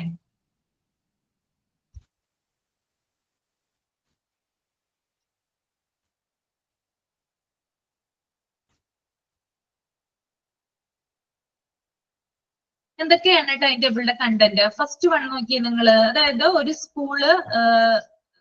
സ്കൂളിന്റെ ഒരു ഡേയില് അതിന്റെ തുടക്കം, അതായത് സ്കൂളിന്റെ ബിഗിനിങ്ങിലും അതുപോലെ തന്നെ സ്കൂളിന്റെ എൻഡിങ്ങിലും, അതായത് ഒരു ദിവസം ഒരു സ്കൂൾ സ്റ്റാർട്ട് ചെയ്യുന്നതിന്റെയും എൻഡ് ചെയ്യുന്നതിന്റെയും കൃത്യമായിട്ടുള്ള ടൈം ടേബിൾ, അതാണ് ഫസ്റ്റ് കേട്ടോ. അതായത് തുടങ്ങുന്ന സമയം ഇപ്പൊ 10 മണിയാണെങ്കിൽ ആ ഒരു ടൈം തുടങ്ങിയുള്ള കാര്യങ്ങൾ, ദെൻ അവസാനിക്കുന്ന സമയം ഒരു 4 മണിയാണെങ്കിൽ അതുവരെയുള്ള കാര്യങ്ങളാണ് കണ്ടന്റ് എന്ന് പറയുന്നത്, ഫസ്റ്റ് കൊടുത്തിരിക്കുന്നത്. ദെൻ രണ്ടാമത്തേത് പറയുന്നത് ഒരു പീരീഡ് ആരംഭിക്കുന്നത് എപ്പോഴാണ്, ഒരു പീരീഡ് അവസാനിക്കുന്നത് എപ്പോഴാണ്. ചിലപ്പോൾ ആദ്യത്തെ പീരീഡ് 10 മണിക്കായിരിക്കാം തുടങ്ങുന്നത്, അത് അവസാനിക്കുന്നത് ചിലപ്പോൾ 10:45 ആയിരിക്കാം അല്ലെ. 10:45 ചിലപ്പോൾ അത് അവസാനിക്കും. അപ്പൊ ആ ഒരു സമയം കൊടുത്തിരിക്കുന്നത്. അതുപോലെ തന്നെ ഓരോ പീരീഡിലും എന്തൊക്കെ സബ്ജക്റ്റുകളാണ് പഠിപ്പിക്കേണ്ടതെന്ന്. ചിലപ്പോൾ ആദ്യത്തെ പീരീഡ് ഇംഗ്ലീഷ് ആയിരിക്കാം, രണ്ടാമത്തെ പീരീഡ് ഹിന്ദി, പിന്നെ സോഷ്യൽ, അങ്ങനെയുള്ള പീരീഡുകളാണ് കൊടുത്തിരിക്കുന്നത് കേട്ടോ. നാലാമത്തത് ഓരോ ദിവസവും ഏതൊക്കെ വിഷയങ്ങൾ, ചിലപ്പോ മൺഡേ ഉള്ള ഒരു സബ്ജക്ട് ചിലപ്പോൾ ട്യൂസ്ഡേ ഉണ്ടാവണമെന്നില്ല, അല്ലെങ്കിൽ ട്യൂസ്ഡേ ഉള്ള സബ്ജക്ട് ചിലപ്പോൾ വെനസ്ഡേ ഉണ്ടാവണമെന്നില്ല, ചേഞ്ച് വരാം അല്ലെ. എല്ലാ ദിവസവും ഒരുപോലെ വിഷയങ്ങൾ ഉണ്ടാകണം എന്നില്ല. അപ്പൊ ഓരോ ദിവസത്തെയും ഓരോ സബ്ജക്റ്റും അതിൽ ചെയ്യേണ്ട ആക്ടിവിറ്റീസ്. അതുപോലെ തന്നെ ഓരോ ക്ലാസ് റൂമിന്റെയും അതുപോലെ തന്നെ അതിനകത്ത് ചുമതലയുള്ള അധ്യാപകരുടെയും പേരുകൾ കൃത്യമായിട്ട് നോട്ട് ചെയ്ത് വെക്കണം. അപ്പൊ ഇന്ന ടീച്ചർ ഇന്ന ക്ലാസ് റൂമിലാണ്, അവര് ഈ ഒരു സബ്ജക്റ്റ് ആണ് എടുക്കേണ്ടതെന്നുള്ള കാര്യം കൃത്യമായിട്ട് നോട്ട് ചെയ്ത് വെക്കേണ്ടതാണ്. അതുപോലെ തന്നെ ഓരോ ക്ലാസ് റൂമിന്റെയും സ്ട്രക്ചറും കാര്യങ്ങളും, അതായത് റൂം എവിടേക്കാണ് ക്ലാസ് റൂമുകൾ ഉള്ളത്, എങ്ങനെയൊക്കെയാണ് അത് എന്താ പറയാ ഫെസിലിറ്റേറ്റ് ചെയ്തിരിക്കുന്നത് എന്നുള്ള കാര്യങ്ങൾ. ദെൻ ലാസ്റ്റ് വൺ ഹോളിഡേയ്സിനെ പറ്റിയുള്ള എന്താ പറയാ ഡീറ്റെയിൽസ്. ഏതൊക്കെ ദിവസങ്ങളിലാണ് അവധി കൊടുത്തിരിക്കുന്നത്, അവധി കൊടുത്ത ദിവസങ്ങളിലൊന്നും ടൈം ടേബിൾ പ്രകാരം പ്രവർത്തിക്കില്ലല്ലോ, അപ്പൊ അവധിയുടെ കാര്യങ്ങളും പറ്റും. ഇത്രയും കാര്യങ്ങളാണ് കണ്ടന്റ് എന്ന് പറയുന്നത് കേട്ടോ. ഇനി അതുപോലെ തന്നെ ഒരു സ്കൂളില് കുറഞ്ഞത് 3 തരത്തിലുള്ള ടൈം ടേബിൾ ഉണ്ടായിരിക്കും എന്ന് പറയുന്നുണ്ട് കേട്ടോ. 3 തരത്തിലുള്ള ടൈം ടേബിൾ ഉണ്ട്. ഒന്ന് ക്ലാസ് ടൈം ടേബിൾ ഉണ്ട്, 2 ടീച്ചേഴ്സ് ടൈം ടേബിൾ ഉണ്ട്, 3 മാസ്റ്റർ ടൈം ടേബിൾ ഉണ്ട്. എന്താണ് ക്ലാസ് ടൈം ടേബിൾ ഒന്ന് പറഞ്ഞേ. ദീപ ആന്റണി ഒന്ന് പറഞ്ഞേ മോളെ, എന്താണ് ക്ലാസ് ടൈം ടേബിൾ? അറിയായിരിക്കുമല്ലോ, ഈസി അല്ലേ? ക്ലാസ് ടൈം ടേബിൾ എന്ന് പറയുമ്പോൾ നമ്മള് ഓരോ ഡിവിഷൻ വെച്ച് സബ്ജക്റ്റിന്റെ ടൈം ക്രിയേറ്റ് ചെയ്യുന്നത്. അതായത് ഓരോ ക്ലാസ് റൂമിലെ ടൈം ടേബിൾ ആണ് പറയുന്നത് കേട്ടോ. ഓരോ സബ്ജക്ട് വെച്ച് ഓരോ വിഷയങ്ങള് ഇന്ന എന്താ പറയുക ഇന്ന ടൈമിലുള്ള ഇന്ന പീരീഡ് തീർക്കണം, അല്ലെങ്കിൽ ഇന്ന വേറെ അതായത് ഉച്ച കഴിഞ്ഞിട്ട് ഇന്ന പീരീഡ്സ് ഉണ്ട്, അപ്പൊ അതിനനുസരിച്ച് ഓരോ സബ്ജക്ട് കൊടുത്തിട്ടുണ്ട്. രാവിലെ ഇത്ര പീരീഡ് ഉണ്ട്, അതിന് ഇത്ര സബ്ജക്ട് ഉണ്ട്, അങ്ങനെ ഓരോ എന്താ സബ്ജക്റ്റിനനുസരിച്ചിട്ട് തിരിക്കുന്നതിനെയാണ് എന്ത് പറയാ ക്ലാസ് ടൈം ടേബിൾ എന്ന് പറയാം. ഇനി teachers time table. Teachers time table എന്താണ്? അതായത് ഓരോ അധ്യാപകർക്കും അല്ലെങ്കിൽ ഓരോ ടീച്ചർമാർക്കും എന്തുണ്ട് ടൈം ടേബിൾ ഉണ്ട് അല്ലെ. ടീച്ചർമാർക്ക് ചിലപ്പോൾ ഒരു ക്ലാസ് തന്നെ ആയിരിക്കണം എന്നില്ല കൈകാര്യം ചെയ്യേണ്ടി വരിക, അല്ലെങ്കിൽ ഒരു സബ്ജക്ട് തന്നെ ആയിരിക്കണം എന്നില്ല. പല പല സബ്ജക്ട് എടുക്കുന്ന ടീച്ചർമാരുണ്ട്. ഒരു ടീച്ചർ തന്നെ ചിലപ്പോൾ ഇംഗ്ലീഷ് എടുക്കാം, അല്ലെങ്കിൽ സോഷ്യൽ എടുക്കാം, ഹിന്ദി എടുക്കാം, അങ്ങനെയുള്ള ടീച്ചേഴ്സ് ഉണ്ട്. അപ്പോ അവർക്ക് കൃത്യമായിട്ട് ഇപ്പോ 5ാം ക്ലാസ്സില് ഇംഗ്ലീഷ് ഒരു ടീച്ചറാണ് എടുക്കുന്നതെങ്കിൽ ആ ടീച്ചർ തന്നെ ചിലപ്പോ 6ാം ക്ലാസ്സില് സോഷ്യൽ എടുത്തെന്ന് വരാം. അപ്പോ അവർക്കും എന്തുണ്ട് ടൈം ടേബിൾ ഉണ്ട്. അവരുടേതായിട്ടുള്ള ഓരോ ക്ലാസ്സുകൾ ഉണ്ട്, കൂടാതെ അവരുടേതായിട്ടുള്ള സബ്ജക്റ്റുകൾ ഉണ്ട്. അപ്പോ അവരുടെ ടൈം ടേബിൾ ആണ് എന്ത് ടീച്ചേഴ്സ് ടൈം ടേബിൾ എന്ന് പറയുന്നത് കേട്ടോ. അപ്പൊ ഓരോ ദിവസവും അവരെവിടേക്കാണ് പഠിപ്പിക്കുന്നത്. ഇപ്പോ മൺഡേ ചിലപ്പോ 6th സ്റ്റാൻഡേർഡിലായിരിക്കാം പഠിപ്പിക്കുന്നത്, ട്യൂസ്ഡേ ചിലപ്പോ 7th സ്റ്റാൻഡേർഡിലായിരിക്കാം പഠിപ്പിക്കുന്നത്. അങ്ങനെ എന്താണ് അവർക്ക് കൃത്യമായിട്ട് ടൈം ടേബിൾ ഉണ്ട്. അതുപോലെ തന്നെ മാസ്റ്റർ ടൈം ടേബിൾ എന്ന് പറഞ്ഞാല് സ്കൂളിന്റെ മൊത്തത്തിലുള്ള പ്രവർത്തനത്തെ കുറിച്ചുള്ള ഒരു ടൈം ടേബിൾ ആണ് മാസ്റ്റേഴ്സ് ടൈം ടേബിൾ എന്ന് പറയുന്നത് കേട്ടോ. സ്കൂളിൽ ഇപ്പോ രാവിലെ എത്ര മണിക്ക് ബെല്ലടിക്കും, എന്താ പറയാ ബ്രേക്ക് ടൈം ഒക്കെ ഉണ്ടാവില്ലേ, ലഞ്ച് ടൈം. അതുപോലെ തന്നെ മോർണിംഗ് എന്താ പറയാ ബെല്ലൊക്കെ അടിക്കില്ലേ, ഒരു 11:30 മണിയാകുമ്പോഴേക്കും എന്താണ് ബെല്ലടിക്കാറുണ്ട്, ഇന്റർവെല്ല് കൊടുക്കാറുണ്ട് അല്ലെ.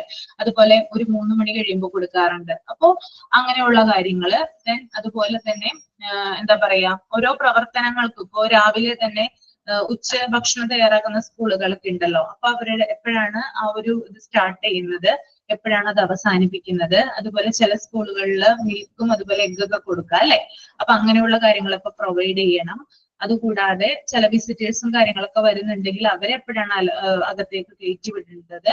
അതുകൂടാതെ ഫ്രീ ടൈം ഇരിക്കുന്ന ടീച്ചേഴ്സ് ഉണ്ടാവുമല്ലോ. അതായത് ചില ടീച്ചർമാർക്ക് ചില പീരീഡില് ഒന്നും എടുക്കാനുണ്ടാവില്ല, അവര് ഫ്രീ ആയിട്ട് ഓഫീസിൽ ഇരിക്കുന്നുണ്ടാവും. അപ്പൊ അതിന്റെ മുഴുവൻ ഡീറ്റെയിൽസ് HMന്റെ കയ്യിലായിരിക്കും ഉണ്ടായിരിക്കുക. അപ്പൊ അവർക്ക് ചിലപ്പോ വേറെ ഡ്യൂട്ടി, ഞാൻ നേരത്തെ ഓഫീസ് മാനേജ്മെന്റ് പഠിപ്പിച്ചിട്ടുണ്ടായിരുന്നല്ലോ, ഓഫീസ് മാനേജ്മെന്റുമായി ബന്ധപ്പെട്ട അല്ലെങ്കിൽ ഓഫീസ് ഡ്യൂട്ടിയുമായി ബന്ധപ്പെട്ട എന്തെങ്കിലും കാര്യങ്ങൾ അവർക്ക് കൊടുക്കും. അപ്പോ ഇതിനെക്കുറിച്ച് സ്കൂളിന്റെ മൊത്തത്തിലുള്ള പ്രവർത്തനത്തെ കുറിച്ചുള്ള ഒരു ടൈം ടേബിൾ ആണ് എന്ത് മാസ്റ്റേഴ്സ് ടൈം ടേബിൾ എന്ന് പറയുന്നത് കേട്ടോ. അപ്പൊ ക്ലാസ് ടൈം ടേബിൾ എന്ന് പറഞ്ഞാൽ കുട്ടികൾക്ക് വേണ്ടി അവരുടെ സബ്ജക്റ്റിന് കൊടുക്കുന്നതാണ്. ടീച്ചേഴ്സ് ടൈം ടേബിൾ എന്ന് പറഞ്ഞാൽ ടീച്ചർമാരുടെ സബ്ജക്ട് അവരുടെ ക്ലാസ് റൂമുകൾക്ക് അലോക്കേറ്റ് ചെയ്ത് കൊടുക്കുന്നതാണ്. ദെൻ മാസ്റ്റേഴ്സ് ടൈം ടേബിൾ എന്ന് പറഞ്ഞാൽ ഒരു സ്കൂളിന്റെ മൊത്തത്തിലുള്ള പ്രവർത്തനത്തെ കാണിക്കുന്ന ടൈം ടേബിൾ ആണ് എന്ത് മാസ്റ്റേഴ്സ് ടൈം ടേബിൾ എന്ന് പറയുന്നത് കേട്ടോ. ഇതിനകത്ത് ചില കാര്യങ്ങൾ വരുന്നുണ്ട് മാസ്റ്റേഴ്സ് ടൈം ടേബിളില്. ടീച്ചേഴ്സിന്റെ ലെഷർ ടൈം ടേബിൾ, അതായത് ടീച്ചേഴ്സിന്റെ ഫ്രീ ടൈം എപ്പോഴാണെന്ന്. അതുപോലെ തന്നെ സ്കൂളിൽ നടത്തുന്ന ആക്ടിവിറ്റീസുമായി ബന്ധപ്പെട്ടുള്ള കാര്യങ്ങൾ, സ്പോർട്സുമായി ബന്ധപ്പെട്ട കാര്യങ്ങൾ നടത്താം, അല്ലെങ്കിൽ എന്തെങ്കിലും ഫർദർ എന്തെങ്കിലും ആക്ടിവിറ്റീസ് എന്തെങ്കിലും കാര്യങ്ങളൊക്കെ നടത്താം, ക്വിസുകള്, അങ്ങനെയുള്ള പല പല, അതായത് ഓരോ കാര്യങ്ങളും അവർ ഇന്ന ഡേറ്റിൽ എന്ത് ചെയ്തിട്ടുണ്ട്, ഫിക്സ് ചെയ്ത് വെച്ചിട്ടുണ്ട്. ഇപ്പൊ ഇന്നലെ ചിൽഡ്രൻസ് ഡേ ആയിരുന്നു അല്ലെ. അപ്പൊ ചിൽഡ്രൻസ് ഡേയുമായി ബന്ധപ്പെട്ട് പല സ്കൂളുകളിലും ചിൽഡ്രൻസ് ഡേ, അതായത് ശിശുദിനവുമായി ബന്ധപ്പെട്ടിട്ടുള്ള ക്വിസുകളും മറ്റും നടത്തിയിട്ടുണ്ട്. അപ്പൊ അത് അവർ ഫിക്സ് ചെയ്ത് വെച്ചിട്ടുണ്ട്. ഇതൊക്കെ ഏത് ടൈം ടേബിളിലാണ് വരിക?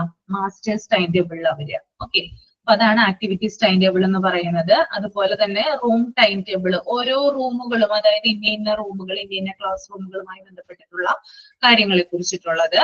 അതുപോലെ തന്നെ ഹോംവർക്ക് ടൈം ടേബിൾ, അതായത് എന്താ പറയാ, ഓരോ ജോലികൾ ഉണ്ടാവും. ഇപ്പൊ ടീച്ചർമാർക്കായാലും മറ്റ് സ്റ്റാഫുകൾക്കായാലും ഓരോ ദിവസവും ചെയ്തുകൊണ്ട് വരേണ്ട ചില ജോലികൾ ഉണ്ടാവും. അതിനെയാണ് എന്ത് പറയാ, ഹോംവർക്ക് ടൈം ടേബിൾ എന്ന് പറയാ കേട്ടോ. ഇതൊക്കെ എന്തിലാ വരുന്നത്, മാസ്റ്റേഴ്സ് ടൈം ടേബിൾ ആണല്ലോ വരുന്നത് കേട്ടോ. ഓക്കെ, ഞാന് ഒരു കാര്യം നിങ്ങളോട് ഞാൻ പറഞ്ഞിട്ടുണ്ടായിരുന്നു, നിങ്ങളെ കൊണ്ട് 2 കാര്യങ്ങൾ ചെയ്യിപ്പിക്കുമെന്ന്. സമയം ഉണ്ടാവുമെന്ന് അറിയില്ല, നോക്കാം നമുക്ക്. അല്ലെങ്കിൽ ഞാനിതൊരു ആക്ടിവിറ്റി ആയിട്ട് തരാം കേട്ടോ. നോക്കിയാ നിങ്ങള് writing an application for A job, അതായത് നിങ്ങളൊരു എന്താ പറയാ, ഒരു ജോബിന് വേണ്ടി അപേക്ഷിക്കുമ്പോൾ എങ്ങനെയാണ് ആപ്ലിക്കേഷൻ കൊടുക്കേണ്ടതെന്നാണ് ഇതിനകത്ത് പറഞ്ഞിരിക്കുന്നത്. നിങ്ങൾ പല സ്കൂളുകളിലും ചിലപ്പോൾ നിങ്ങൾ മുമ്പ് പല സ്ഥലങ്ങളിലും കൊടുത്തിട്ടുണ്ടാവാം.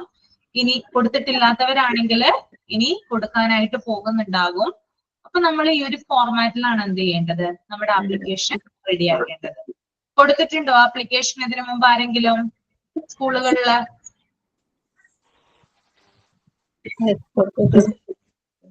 കൊടുത്തിട്ടുണ്ട്. ധന്യ വിജേഷ് ഒന്ന് മ്യൂട്ട് ചെയ്യട്ടോ. ധന്യ, ഓക്കെ. അപ്പൊ ടീച്ചർ, അംഗനവാടി ടീച്ചർ ആവാനേ ഞാൻ കൊടുത്തുകൊണ്ട് ടീച്ചറെ കൊടുത്തല്ലേ. അപ്പൊ ഈ ഒരു ഫോർമാറ്റിലാണോ നമ്മള്, ഈ ഒരു ഫോർമാറ്റ് ഇവിടെ പറയുന്നുണ്ട്, നമുക്ക് നോക്കാം. പലർക്കും പല ഫോർമാറ്റിലായിരിക്കും നമ്മൾ ആപ്ലിക്കേഷൻ കൊടുക്കാം. നമ്മുടെ PDF ഇങ്ങനെയാണ് കൊടുത്തിരിക്കുന്നത് കേട്ടോ. അപ്പൊ നോക്കാം നമുക്ക് ഇങ്ങനെയാണോ നിങ്ങൾ കൊടുത്തിരിക്കുന്നതെന്ന്. ഫ്രം അഡ്രസ്, ആദ്യം തന്നെ നമ്മൾ എവിടെ ആപ്ലിക്കേഷൻ, നമ്മൾ എന്തിനു വേണ്ടിയിട്ടുള്ള ആപ്ലിക്കേഷൻ ആണെങ്കിലും നമ്മൾ ആദ്യം ഒരു ബാങ്കിലോ അല്ലെങ്കിൽ ഏതെങ്കിലും ഒരു സ്ഥലത്ത് നമ്മൾ കൊണ്ട് ആപ്ലിക്കേഷൻ കൊടുക്കുകയാണ് എന്ന് വിചാരിക്കാം. എന്തെങ്കിലും ഇതുമായി ബന്ധപ്പെട്ടിട്ട് നമ്മൾ ആദ്യം എന്താ ചെയ്യണ്ടേ, 2 കാര്യങ്ങൾ ചെയ്യും അല്ലെ. ഫ്രം അഡ്രസ്സും ടു അഡ്രസ്സും എഴുതും. അത് നിർബന്ധമുള്ള കാര്യമാണ് അല്ലെ. ഇടതുവശത്തായിട്ട്, പേപ്പറിന്റെ ഇടതുവശത്തായിട്ടായിരിക്കും എന്ത് എഴുതുക, ഫ്രം അഡ്രസ്സും ടു അഡ്രസ്സും എഴുതാം.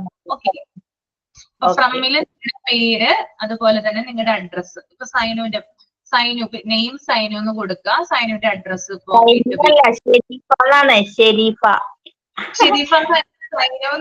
സൈനു ചെല്ലപ്പേരാണ്. അതില് ഇമെയിൽ ഐഡിന്റെ പേര് എഴുതിക്കണത്. പേര് ശരി സൈനു എന്നാണ് കേട്ടോ ഇഷ്ടം എനിക്ക്. ഷെരീഫിനേക്കാളും സൈനു ആണല്ലോ. അപ്പൊ സൈനുവിന്റെ പേര് എഴുതുക, സൈനുവിന്റെ അഡ്രസ് എഴുതുക, എവിടെയാണ് വീട്ടുപേര് എഴുതാം. അതുപോലെ അതൊക്കെ നിങ്ങൾക്ക് അറിയാമെന്ന് വിചാരിക്കുന്നു. സ്ഥലം എഴുതുക, പിന്നെ ഫോൺ നമ്പർ, പിൻകോഡ്, അങ്ങനെയുള്ള ജില്ല, എല്ലാ കാര്യങ്ങളും അതിനകത്ത് എഴുതാം. ടു അഡ്രസ്സിൽ എന്താണ്, അതായത് നിങ്ങൾ ഏത് സ്കൂളിലാണോ ആപ്ലിക്കേഷൻ കൊടുക്കുന്നത്, അല്ലെങ്കിൽ ഏത് സ്ഥാപനത്തിലാണ്, ഇപ്പൊ ഒരു ബാങ്ക് ആവട്ടെ, അല്ലെങ്കിൽ ഒരു ഹോസ്പിറ്റൽ ആവട്ടെ, അല്ലെങ്കിൽ ഒരു സ്കൂൾ ആകട്ടെ, ആ ഒരു ഇൻസ്റ്റിറ്റ്യൂഷന്റെ പേര് എഴുതാം. അവരുടെ അഡ്രസ്സ്, ഫുൾ അഡ്രസ്സ് എഴുതണം കേട്ടോ. അവരുടെ ഫുൾ അഡ്രസ്, ആ ഒരു സ്കൂൾ ആണെങ്കിൽ അവരുടെ ഫുൾ അഡ്രസ്സ് അതിന് താഴെയിട്ട് എഴുതാം. ദെൻ എന്താണ് സബ്ജക്റ്റ് എന്ന് എഴുതാം. അപ്പോ നമ്മൾ എന്താണ് നമ്മുടെ എന്താ പറയാ, നമ്മുടെ വിഷയം എന്താ, നമ്മള് ഒരു ടീച്ചറിന് വേണ്ടിയിട്ടുള്ള ആപ്ലിക്കേഷൻ കൊടുക്കുകയാണ്. അപ്പൊ application for the post of teacher എന്ന് എഴുതാം. ദെൻ അതിന്റെ താഴെയായിട്ട് റെസ്പെക്റ്റഡ് സർ, മാഡം, ഒന്നില്ലെങ്കിൽ സർ ആവാം അല്ലെങ്കിൽ മാഡം ആവാം. നിങ്ങൾക്ക് അറിയാലോ അവിടുത്തെ ആൾ ആരാണെന്ന് അറിയാം. ഹെഡ് മാസ്റ്റർ ആരായിട്ടായിരിക്കുന്നേ, ഒന്നില്ലെങ്കിൽ അല്ലെ വുമൺ ആവാം അല്ലെങ്കിൽ മെൻ ആകാം. അപ്പോ അതിനനുസരിച്ച് സർ അല്ലെങ്കിൽ മാഡം യൂസ് ചെയ്യാം. ദെൻ അത് കഴിഞ്ഞിട്ട് എന്താ പറയുന്നത് ഇവിടെ, I came to know that there is a vacancy for the teacher's post. I apply myself for the same. My biodata is in the overleaf. Being considered for the post, I will send the post. I will send sincere and result oriented hard work for the development of your school. എന്താണ്, അതായത് നിങ്ങളുടെ സ്ഥാപനത്തിൽ ഇങ്ങനെ ഒരു vacancy ഉണ്ടെന്ന് ഞാൻ അറിഞ്ഞു. എന്റെ ബയോഡേറ്റ ഇതിന്റെ കൂടെ പിൻ ചെയ്ത് വെച്ചിട്ടുണ്ട്. എന്നെ കൺസിഡർ, ഈ പോസ്റ്റിലേക്ക് കൺസിഡർ ചെയ്യാനാണ് അപേക്ഷിക്കുന്നത്.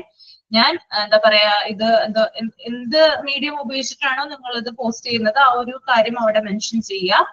ദെൻ നമ്മൾ ഏത് ജോലിയിലും എന്താ പറയാ, നമ്മൾ ലാസ്റ്റ് പറയുന്ന ഒരു സെന്റൻസ് ഉണ്ട് അല്ലെ, ഞാൻ ഈ സ്ഥാപനത്തിന് വേണ്ടിയിട്ട് എന്റെ കഴിവിന്റെ പരമാവധി എന്നെ കൊണ്ടാകുന്ന തരത്തിൽ ഹാർഡ് വർക്ക് ചെയ്യാനായിട്ട് ശ്രമിക്കും, സത്യസന്ധതയോടുകൂടി. ആ ഒരു വാക്ക് നമ്മൾ ഒരിക്കലും ആപ്ലിക്കേഷനിൽ നിന്ന് വിട്ടുകളയാനായിട്ട് പാടില്ല. അപ്പൊ ആ കാര്യങ്ങൾ അവിടെ മെൻഷൻ ചെയ്യുക. ദെൻ താങ്ക് യു കൊടുക്കുക. നിങ്ങളുടെ സ്വന്തം അല്ലെങ്കിൽ വിശ്വസ്തയോടെ നിങ്ങളുടെ സിഗ്നേച്ചർ എഴുതാം. ലെഫ്റ്റ് സൈഡില് ഡേറ്റ് ദെൻ പ്ലേസ്. നിങ്ങളുടെ ഡേറ്റ് നിങ്ങൾ ഈ ആപ്ലിക്കേഷൻ കൊടുത്ത ഡേറ്റ് എഴുതുക, അതുപോലെ തന്നെ നിങ്ങളുടെ പ്ലേസും അവിടെ മെൻഷൻ ചെയ്യുക. ഇത്രയും കാര്യങ്ങളാണ് എന്ത് ആപ്ലിക്കേഷനുമായി ബന്ധപ്പെട്ടിട്ടുള്ളത് കേട്ടോ. അപ്പൊ നിങ്ങൾക്ക് ഞാൻ തരുന്ന ഒരു ആക്ടിവിറ്റി എന്ന് പറഞ്ഞാല് അത് നിങ്ങൾ സബ്മിറ്റ് ചെയ്യുക. എളുപ്പമാണ്, അധികം ദിവസമൊന്നും വേണ്ട. ഇന്ന് തന്നെ എഴുതി ഇന്ന് തന്നെ സബ്മിറ്റ് ചെയ്യാവുന്നതാണ്, അല്ലെങ്കിൽ നാളെ ആയാലും സബ്മിറ്റ് ചെയ്യുക കേട്ടോ. നിങ്ങൾ എന്ത് ചെയ്യാം, നിങ്ങളുടെ പേരില് ഇങ്ങനെ ഒരു ആപ്ലിക്കേഷൻ തയ്യാറാക്കുക. നിങ്ങളുടെ ബയോഡേറ്റയും കൂടി അതിനകത്ത് പിൻ ചെയ്യുക. നിങ്ങളുടെ ഡീറ്റെയിൽസ്, നിങ്ങളുടെ പേര്, ഡേറ്റ് ഓഫ് ബർത്ത്, അതുപോലെ തന്നെ നിങ്ങളുടെ സ്ഥലം, അതുപോലെ നിങ്ങളുടെ ക്വാളിഫിക്കേഷൻസ്, അങ്ങനെയുള്ള കാര്യങ്ങൾ മൊത്തം എഴുതിയിട്ട് ഇതിന്റെ കൂടെ അറ്റാച്ച് ചെയ്തിട്ട് അസൈൻമെന്റ് സബ്മിറ്റ് ചെയ്യുക കേട്ടോ. റെഡി ആണോ എല്ലാവരും? ഈസി അല്ലേ? Okay okay okay. ശ്രദ്ധിക്കുക, നീറ്റ് ആയിട്ട് എഴുതുക കേട്ടോ. നല്ല ഹാൻഡ് റൈറ്റിംഗിൽ എഴുതുമ്പോ നമ്മൾക്കറിയാലോ, നമ്മളൊരു ആപ്ലിക്കേഷൻ കൊടുക്കുന്ന നമ്മളിപ്പോ ഒരു പഞ്ചായത്തിൽ ഒരു ആപ്ലിക്കേഷൻ കൊടുത്തു, അല്ലെങ്കിൽ വില്ലേജിൽ, ഏതെങ്കിലും ഗവൺമെന്റ് സ്ഥാപനത്തിൽ, ഒരു ബാങ്കിൽ നമ്മൾ ആപ്ലിക്കേഷൻ കൊടുക്കുമ്പോൾ നമ്മൾക്ക് നല്ല ഹാൻഡ് റൈറ്റിംഗ് ഇല്ലെങ്കിൽ ബാങ്കിന്റെ മുന്നിലോ അല്ലെങ്കിൽ വില്ലേജിന്റെ മുന്നിലോ ആരെങ്കിലും എഴുതാൻ ഇരിപ്പുണ്ടാവും അല്ലെ? അവരെ കൊണ്ടായിരിക്കും എന്ത് ചെയ്യിപ്പിക്കുക, നമ്മൾ എഴുതിപ്പിക്കുക. ഒരു കറക്റ്റ് ആയിട്ടൊരു ഫോർമാറ്റ് ഉണ്ടാവും അവർക്ക്, കൂടാതെ അത്യാവശ്യം നല്ലൊരു ഹാൻഡ് റൈറ്റിംഗ് ഉണ്ടാകും. നമ്മൾക്ക് എഴുതാൻ അറിയാം, പക്ഷെ നമ്മൾക്ക് ഇതൊക്കെ എഴുതാൻ പറ്റൂട്ടോ. നമ്മള് കൃത്യമായിട്ട് അതൊന്ന് എന്താ പറയാ പ്രാക്ടീസ് ചെയ്താൽ മതി. നമ്മൾ ആർക്കും 30 രൂപ 40 രൂപ ഒന്നും കൊടുത്ത് ആരെ കൊണ്ട് എഴുതിപ്പിക്കേണ്ട ആവശ്യമൊന്നുമില്ല. നമുക്ക് തന്നെ എഴുതാനുള്ള കാര്യങ്ങളുള്ളൂ. ഈ ഒരു ഫോർമാറ്റ് നമ്മൾ അറിഞ്ഞിരുന്നാല് നമുക്ക് എവിടെയും നമ്മുടെ ആപ്ലിക്കേഷൻ സ്വീകരിക്കും കേട്ടോ. അപ്പോ നല്ല ഹാൻഡ് റൈറ്റിംഗിൽ എഴുതാനായിട്ട് ശ്രമിക്കുക. കാണുമ്പോ തന്നെ തോന്നണം, അവർക്ക് അട്രാക്ഷൻ എന്താ പറയാ, അവരെ അട്രാക്ട് ആവണം നിങ്ങളുടെ ഹാൻഡ് റൈറ്റിംഗിൽ. അപ്പോ ഈ ഒരു അവര് ശരിക്കും പറഞ്ഞാൽ നിങ്ങളുടെ ഹാൻഡ് റൈറ്റിംഗ് മാത്രമാണ് കാണുന്നത് അല്ലെ, നിങ്ങളെ കാണുന്നില്ല. അപ്പൊ ആ first impression is the best impression എന്നല്ലേ പറയുന്നത്. അത് കാണുമ്പോ തന്നെ അവർക്ക് കൂടുതൽ ഒരു ഇത് തോന്നണം നമ്മളോട്. നല്ല ഹാൻഡ് റൈറ്റിംഗിൽ തന്നെ എഴുതാം കേട്ടോ. പറഞ്ഞത് ക്ലിയർ ആയെന്ന് വിചാരിക്കുന്നു. അപ്പൊ ഞാൻ ഇവിടെ കൊടുത്തേക്കാം. നാളെ ഞാൻ ശനിയാഴ്ച ഞാൻ ഉണ്ടാവാറില്ല, ഞാൻ ഇവർക്ക് പാസ് ചെയ്തോളാം, മെസ്സേജ് പാസ് ചെയ്തോളാം കേട്ടോ. ഓക്കെ, അപ്പൊ അതെല്ലാവരും ഒന്ന് റെഡി ആക്കാം. അപ്പൊ ബയോഡേറ്റ് വേണം കേട്ടോ. ബയോഡേറ്റ് ജസ്റ്റ് അതിനകത്തൊന്ന് അറ്റാച്ച് ചെയ്ത് വെക്കുക. ഓക്കെ, അപ്പൊ വൈൻഡ് അപ്പ് ചെയ്യാം നമുക്ക്.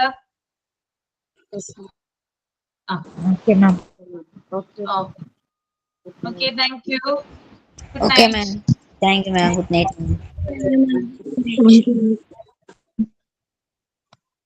അശ്വതി മാം, ഒരു കാര്യം ചോദിക്കാനാണ്. പറഞ്ഞോ. നമ്മള് മറ്റേ രജിസ്റ്റർ എഴുതാൻ പറഞ്ഞായിരുന്നല്ലോ.